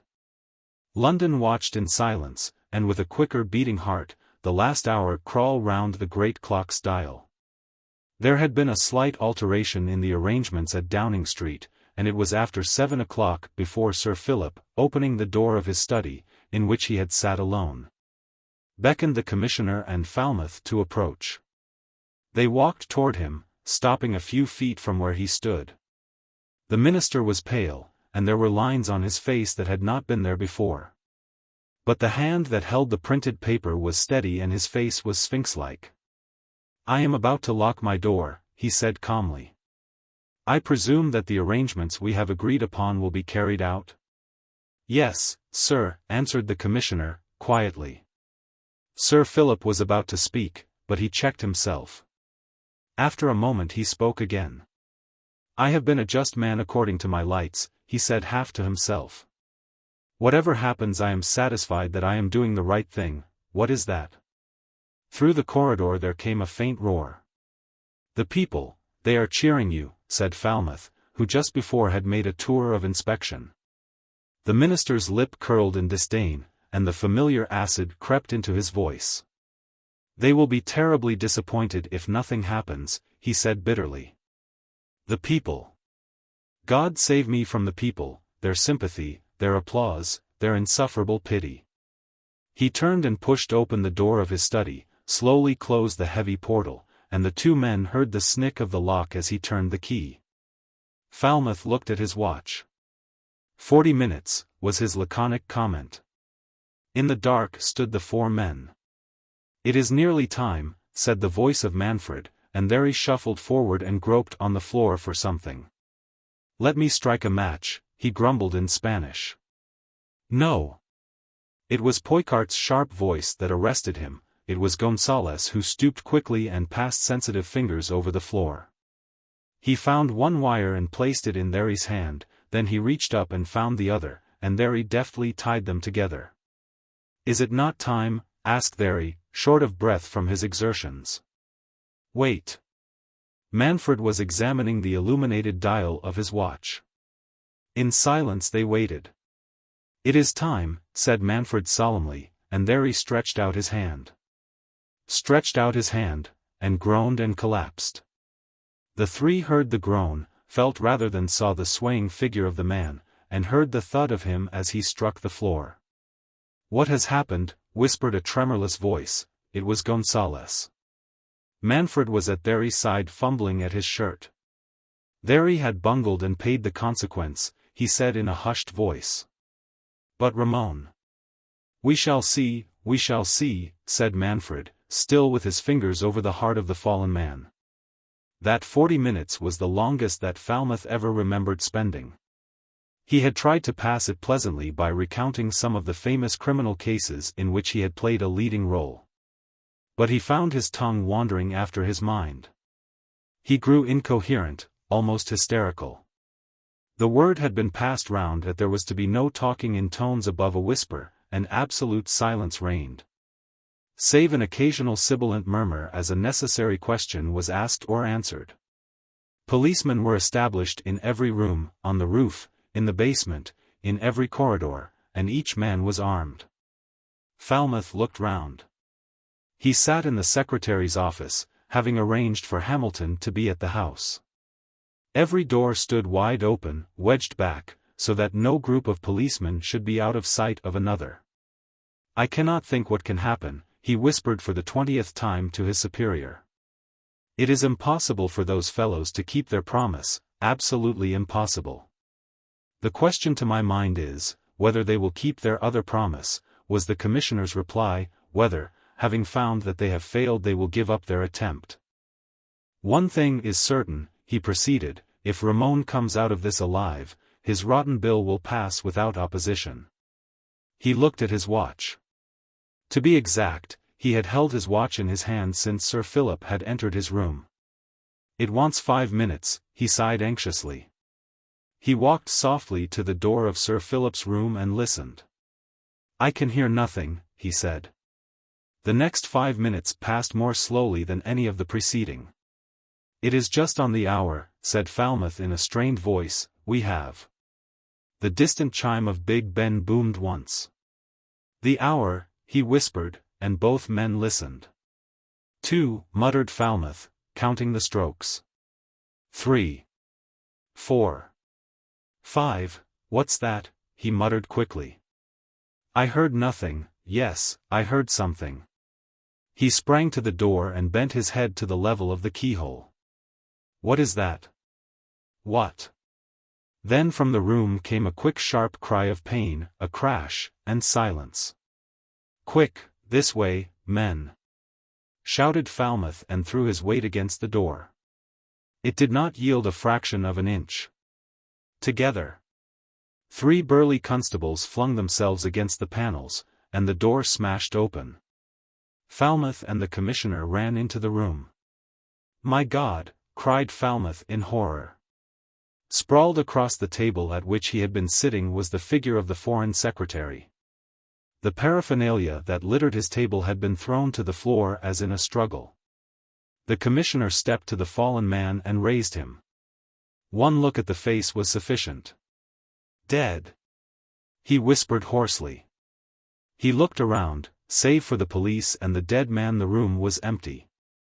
Chapter 12. A newspaper cutting. The court was again crowded today in anticipation of the evidence of the Assistant Commissioner of Police and Sir Francis Catling, the famous surgeon.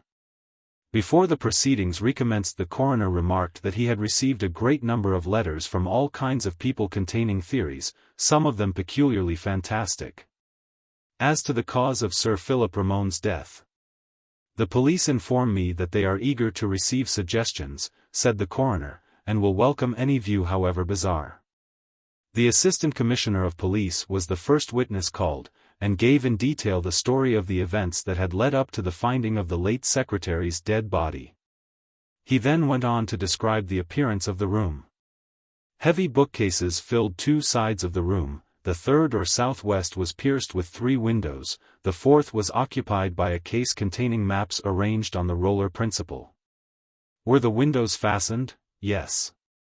And adequately protected? Yes, by wooden folding shutters sheathed with steel. Was there any indication that these had been tampered with? None whatever. Did you institute a search of the room? Yes, a minute search. By the foreman of the jury? Immediately? Yes. After the body was removed, every article of furniture was taken out of the room, the carpets were taken up, and the walls and ceiling stripped. And nothing was found? Nothing. Is there a fireplace in the room? Yes. Was there any possibility of any person effecting an entrance by that method? Absolutely none. You have seen the newspapers? Yes, some of them. You have seen the suggestion put forward that the deceased was slain by the introduction of a deadly gas? Yes. Was that possible? I hardly think so. By the foreman, did you find any means by which such a gas could be introduced? The witness hesitated. None, except an old disused gas pipe that had an opening above the desk. Sensation. Was there any indication of the presence of such a gas? Absolutely none. No smell? None whatever. But there are gases which are at once deadly and scentless, carbon dioxide, for example? Yes. There are. By the foreman, did you test the atmosphere for the presence of such a gas? No, but I entered the room before it would have had time to dissipate, I should have noticed it. Was the room disarranged in any way? Except for the table there was no disarrangement. Did you find the contents of the table disturbed? Yes. Will you describe exactly the appearance of the table? 1 or 2 heavy articles of table furniture, such as the silver candlesticks, etc., alone remained in their positions. On the floor were a number of papers, the inkstand, a pen and, here the witness drew a note case from his pocket and extracted a small black shriveled object, a smashed flower bowl and a number of roses. Did you find anything in the dead man's hand? Yes, I found this. The detective held up a withered rosebud, and a thrill of horror ran through the court. That is a rose? Yes. The coroner consulted the commissioner's written report. Did you notice anything peculiar about the hand? Yes, where the flower had been there was a round black stain. Sensation. Can you account for that? No. By the foreman, what steps did you take when you discovered this? I had the flowers carefully collected and as much of the water as was possible absorbed by clean blotting paper. These were sent to the Home Office for analysis. Do you know the result of that analysis? So far as I know, it has revealed nothing. Did the analysis include leaves from the rose you have in your possession? Yes. The Assistant Commissioner then went on to give details of the police arrangements for the day. It was impossible, he emphatically stated, for any person to have entered or left 44 Downing Street without being observed. Immediately after the murder the police on duty were ordered to stand fast.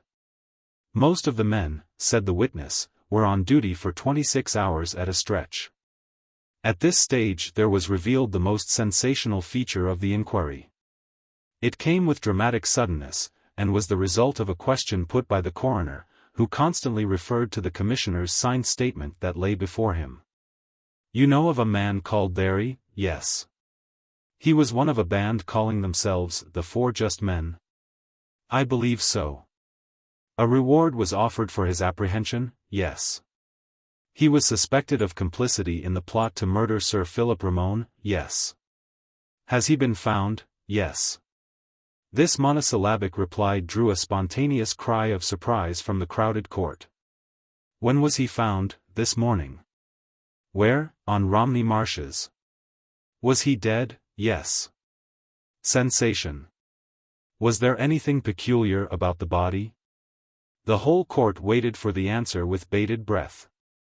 Yes, on his right palm was a stain similar to that found on the hand of Sir Philip Ramone.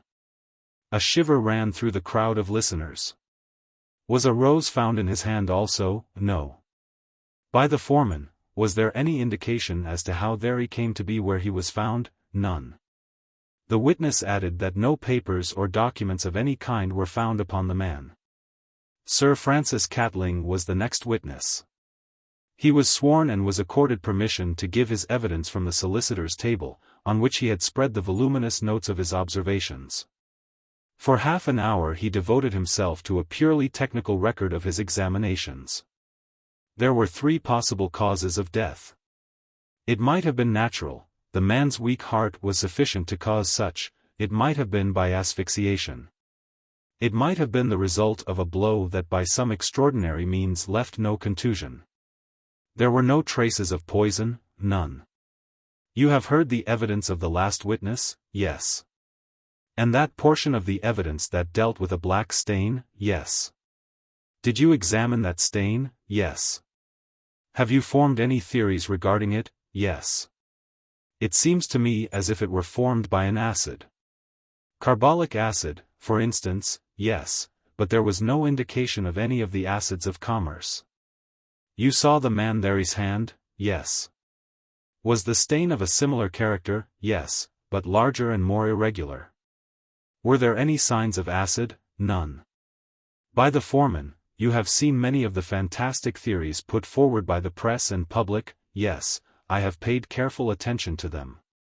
And you see nothing in them that would lead you to believe that the deceased met his end by the method suggested? No. Gas? Impossible, it must have been immediately detected. The introduction into the room of some subtle poison that would asphyxiate and leave no trace, such a drug is unknown to medical science. You have seen the rose found in Sir Philip's hand? Yes. How do you account for that? I cannot account for it. Nor for the stain? No. By the foreman, you have formed no definite opinion regarding the cause of death? No. I merely submit one of the 3 suggestions I have offered. Are you a believer in hypnotism? Yes, to a certain extent. In hypnotic suggestion, again, to a certain extent. Is it possible that the suggestion of death coming at a certain hour so persistently threatened might have led to death? I do not quite understand you. Is it possible that the deceased is a victim to hypnotic suggestion? I do not believe it possible. By the foreman, you speak of a blow leaving no contusion. In your experience, have you ever seen such a case? Yes, twice. But a blow sufficient to cause death? Yes. Without leaving a bruise or any mark whatever? Yes.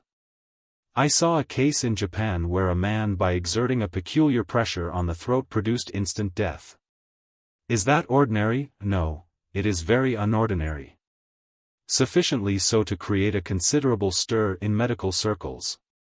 The case was recorded in the British Medical Journal in 1896. And there was no contusion or bruise, absolutely none whatever. The famous surgeon then read a long extract from the British Medical Journal bearing out this statement. Would you say that the deceased died in this way? It is possible. By the foreman, do you advance that as a serious possibility? Yes. With a few more questions of a technical character, the examination closed. As the great surgeon left the box, there was a hum of conversation, and keen disappointment was felt on all sides. It had been hoped that the evidence of the medical expert would have thrown light into dark places, but it left the mystery of Sir Philip Ramone's death as far from explanation as ever. Superintendent Falmouth was the next witness called. The detective, who gave his evidence in clear tones, was evidently speaking under stress of very great emotion. He seemed to appreciate very keenly the failure of the police to safeguard the life of the dead minister. It is an open secret that immediately after the tragedy both the officer and the assistant commissioner tendered their resignations, which, at the express instruction of the Prime Minister, were not accepted. Mr. Falmouth repeated a great deal of the evidence already given by the commissioner, and told the story of how he had stood on duty outside the Foreign Secretary's door at the moment of the tragedy. As he detailed the events of that evening, a deathly silence came upon the court. "You say you heard a noise proceeding from the study?" "Yes." "What sort of a noise?" "Well, it is hard to describe what I heard. It was one of those indefinite noises that sounded like a chair being pulled across a soft surface." "Would it be a noise like the sliding of a door or panel?" "Yes." "Sensation." "That is the noise as you described it in your report?" "Yes." "Was any panel discovered?" "No." "Or any sliding door?" "No." "Would it have been possible for a person to have secreted himself in any of the bureaus or bookcases?" "No, these were examined." "What happened next?" "I heard a click and a cry from Sir Philip, and endeavored to burst open the door." "By the foreman, it was locked?" "Yes." "And Sir Philip was alone?" "Yes." "It was by his wish, a wish expressed earlier in the day." "After the tragedy did you make a systematic search both inside and outside of the house?" "Yes." "Did you make any discovery?" "None, except that I made a discovery curious in itself, but having no possible bearing on the case now." "What was this?" "Well, it was the presence on the windowsill of the room of 2 dead sparrows." "Were these examined?" "Yes, but the surgeon who dissected them gave the opinion that they died from exposure and had fallen from the parapet above." "Was there any trace of poison in these birds?" "None that could be discovered." At this point Sir Francis Catling was recalled. He had seen the birds. He could find no trace of poison. Granted the possibility of such a gas as we have already spoken of, a deadly gas with the property of rapid dissipation, might not the escape of a minute quantity of such a fume bring about the death of these birds? Yes, if they were resting on the windowsill. "By the foreman, do you connect these birds with the tragedy?" "I do not," replied the witness emphatically. Superintendent Falmouth resumed his evidence. "Were there any other curious features that struck you?" "None." The coroner proceeded to question the witness concerning the relations of Marks with the police. "Was the stain found on Sir Philip's hand, and on the hand of the man Thery, found also on Marks?" "No." It was as the court was dispersing, and little groups of men stood discussing the most extraordinary verdict ever given by a coroner's jury, death from some unknown cause, and willful murder against some person or persons unknown, that the coroner himself met on the threshold of the court a familiar face. "Hello, Carson," he said in surprise. "You here, too? I should have thought that your bankrupts kept you busy, even on a day like this. Extraordinary case." "Extraordinary," agreed the other. "Were you there all the time?" "Yes," replied the spectator. "Did you notice what a bright foreman we had?" "Yes, I think he would make a smarter lawyer than a company promoter." "You know him, then?" "Yes," yawned the official receiver. "Poor devil, he thought he was going to set the Thames on fire, floated a company to reproduce photogravures and things, took Etherington's off our hands, but it's back again." "Has he failed?" asked the coroner in surprise. "Not exactly failed. He's just given it up, says the climate doesn't suit him." "What is his name again?" "Manfred," said the coroner. Chapter 13. Conclusion. Falmouth sat on the opposite side of the Chief Commissioner's desk, his hands clasped before him. On the blotting pad lay a thin sheet of grey notepaper. The Commissioner picked it up again and reread it. "When you receive this," it ran, "we who for want of a better title call ourselves the Four Just Men, will be scattered throughout Europe, and there is little likelihood of your ever tracing us. In no spirit of boastfulness we say, we have accomplished that which we set ourselves to accomplish. In no sense of hypocrisy we repeat our regret that such a step as we took was necessary. Sir Philip Ramon's death would appear to have been an accident. This much we confess. Thery bungled, and paid the penalty. We depended too much upon his technical knowledge. Perhaps by diligent search you will solve the mystery of Sir Philip Ramon's death. When such a search is rewarded you will realize the truth of this statement. Farewell." "It tells us nothing," said the Commissioner. Falmouth shook his head despairingly. Search, he said bitterly. We have searched the house in Downing Street from end to end, where else can we search? Is there no paper amongst Sir Philip's documents that might conceivably put you on the track? None that we have seen. The chief bit the end of his pen thoughtfully. Has his country house been examined? Falmouth frowned. I didn't think that necessary. Nor Portland Place? No. It was locked up at the time of the murder. The commissioner rose. Try Portland Place, he advised. At present it is in the hands of Sir Philip's executors. The detective hailed a hansom, and in a quarter of an hour found himself knocking upon the gloomy portals of the late Foreign Secretary's townhouse. A grave manservant opened the door. It was Sir Philip's butler, a man known to Falmouth, who greeted him with a nod. I want to make a search of the house, Perks, he said. Has anything been touched? The man shook his head. No, Mr. Falmouth, he replied, everything is just as Sir Philip left it. The lawyer gentlemen have not even made an inventory. Falmouth walked through the chilly hall to the comfortable little room set apart for the butler. I should like to start with the study, he said. I'm afraid there will be a difficulty, then, sir, said Perks, respectfully. Why? Demanded Falmouth, sharply. It is the only room in the house for which we have no key. Sir Philip had a special lock for his study, and carried the key with him. You see, being a cabinet minister, and a very careful man, he was very particular about people entering his study. Falmouth thought. A number of Sir Philip's private keys were deposited at Scotland Yard.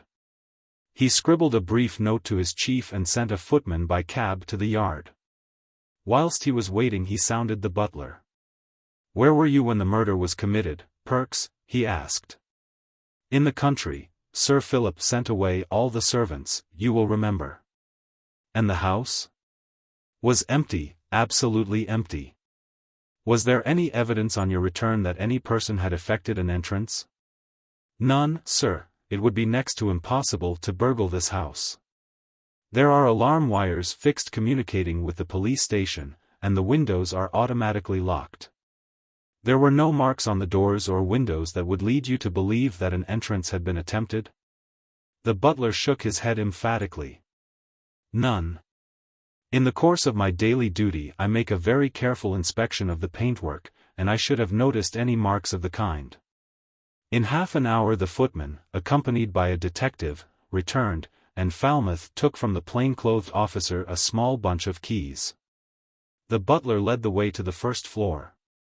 He indicated the study, a massive oaken door, fitted with a microscopic lock. Very carefully Falmouth made his selection of keys. Twice he tried unsuccessfully, but at the third attempt the lock turned with a click, and the door opened noiselessly. He stood for a moment at the entrance, for the room was in darkness. I forgot, said Perks, the shutters are closed, shall I open them? If you please, said the detective. In a few minutes the room was flooded with light. It was a plainly furnished apartment, rather similar in appearance to that in which the Foreign Secretary met his end. It smelt mustily of old leather, and the walls of the room were covered with bookshelves. In the center stood a big mahogany writing table, with bundles of papers neatly arranged. Falmouth took a rapid and careful survey of this desk. It was thick with accumulated dust. At one end, within reach of the vacant chair, stood an ordinary table telephone. No bells, said Falmouth. No, replied the butler. Sir Philip disliked bells, there is a buzzer. Falmouth remembered. Of course, he said quickly. I remember, hello. He bent forward eagerly. Why, what has happened to the telephone? He might well ask, for its steel was warped and twisted. Beneath where the vulcanite receiver stood was a tiny heap of black ash, and of the flexible cord that connected it with the outside world nothing remained but a twisted piece of discolored wire. The table on which it stood was blistered as with some great heat. The detective drew a long breath. He turned to his subordinate. Run across to Miller's in Regent Street, the electrician, and ask Mr. Miller to come here at once. He was still standing gazing at the telephone when the electrician arrived. Mr. Miller, said Falmouth slowly, what has happened to this telephone? The electrician adjusted his pince-nez and inspected the ruin. He said, it rather looks as though some linesman had been criminally careless. Linesman? What do you mean? Demanded Falmouth. I mean the workman engaged to fix telephone wires. He made another inspection. Cannot you see? He pointed to the battered instrument. I see that the machine is entirely ruined, but why? The electrician stooped and picked up the scorched wire from the ground. What I mean is this, he said. Somebody has attached a wire carrying a high voltage, probably an electric lighting wire, to this telephone line. And if anybody had happened to be at, he stopped suddenly, and his face went white. Good God, he whispered, Sir Philip Ramone was electrocuted. For a while not one of the party spoke. Then Falmouth's hand darted into his pocket and he drew out the little notebook which Billy Marks had stolen. That is the solution, he cried. Here is the direction the wires took, but how is it that the telephone at Downing Street was not destroyed in a similar manner? The electrician, white and shaking, shook his head impatiently. I have given up trying to account for the vagaries of electricity, he said. Besides, the current, the full force of the current, might have diverted, a short circuit might have effected, anything might have happened. Wait, said Falmouth eagerly. Suppose the man making the connection had bungled, had taken the full force of the current himself, would that have brought about this result? It might. Thery bungled, and paid the penalty, quoted Falmouth slowly.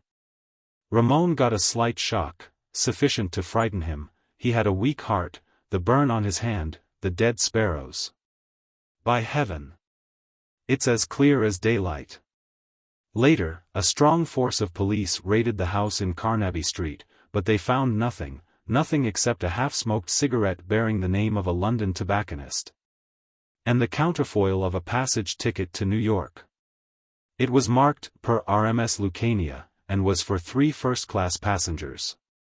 When the Lucania arrived at New York she was searched from stem to stern but the 4 just men were not discovered. It was Gonzales who had placed the clue for the police to find. Falmouth expressed the thought of the whole police department, of all the forces of law and order, not so very long after this when, reviewing all the facts in the case of Sir Philip Ramone in a discussion with his chief, he suddenly burst out. Think what it would mean if some time we might have these men working with us instead of against us.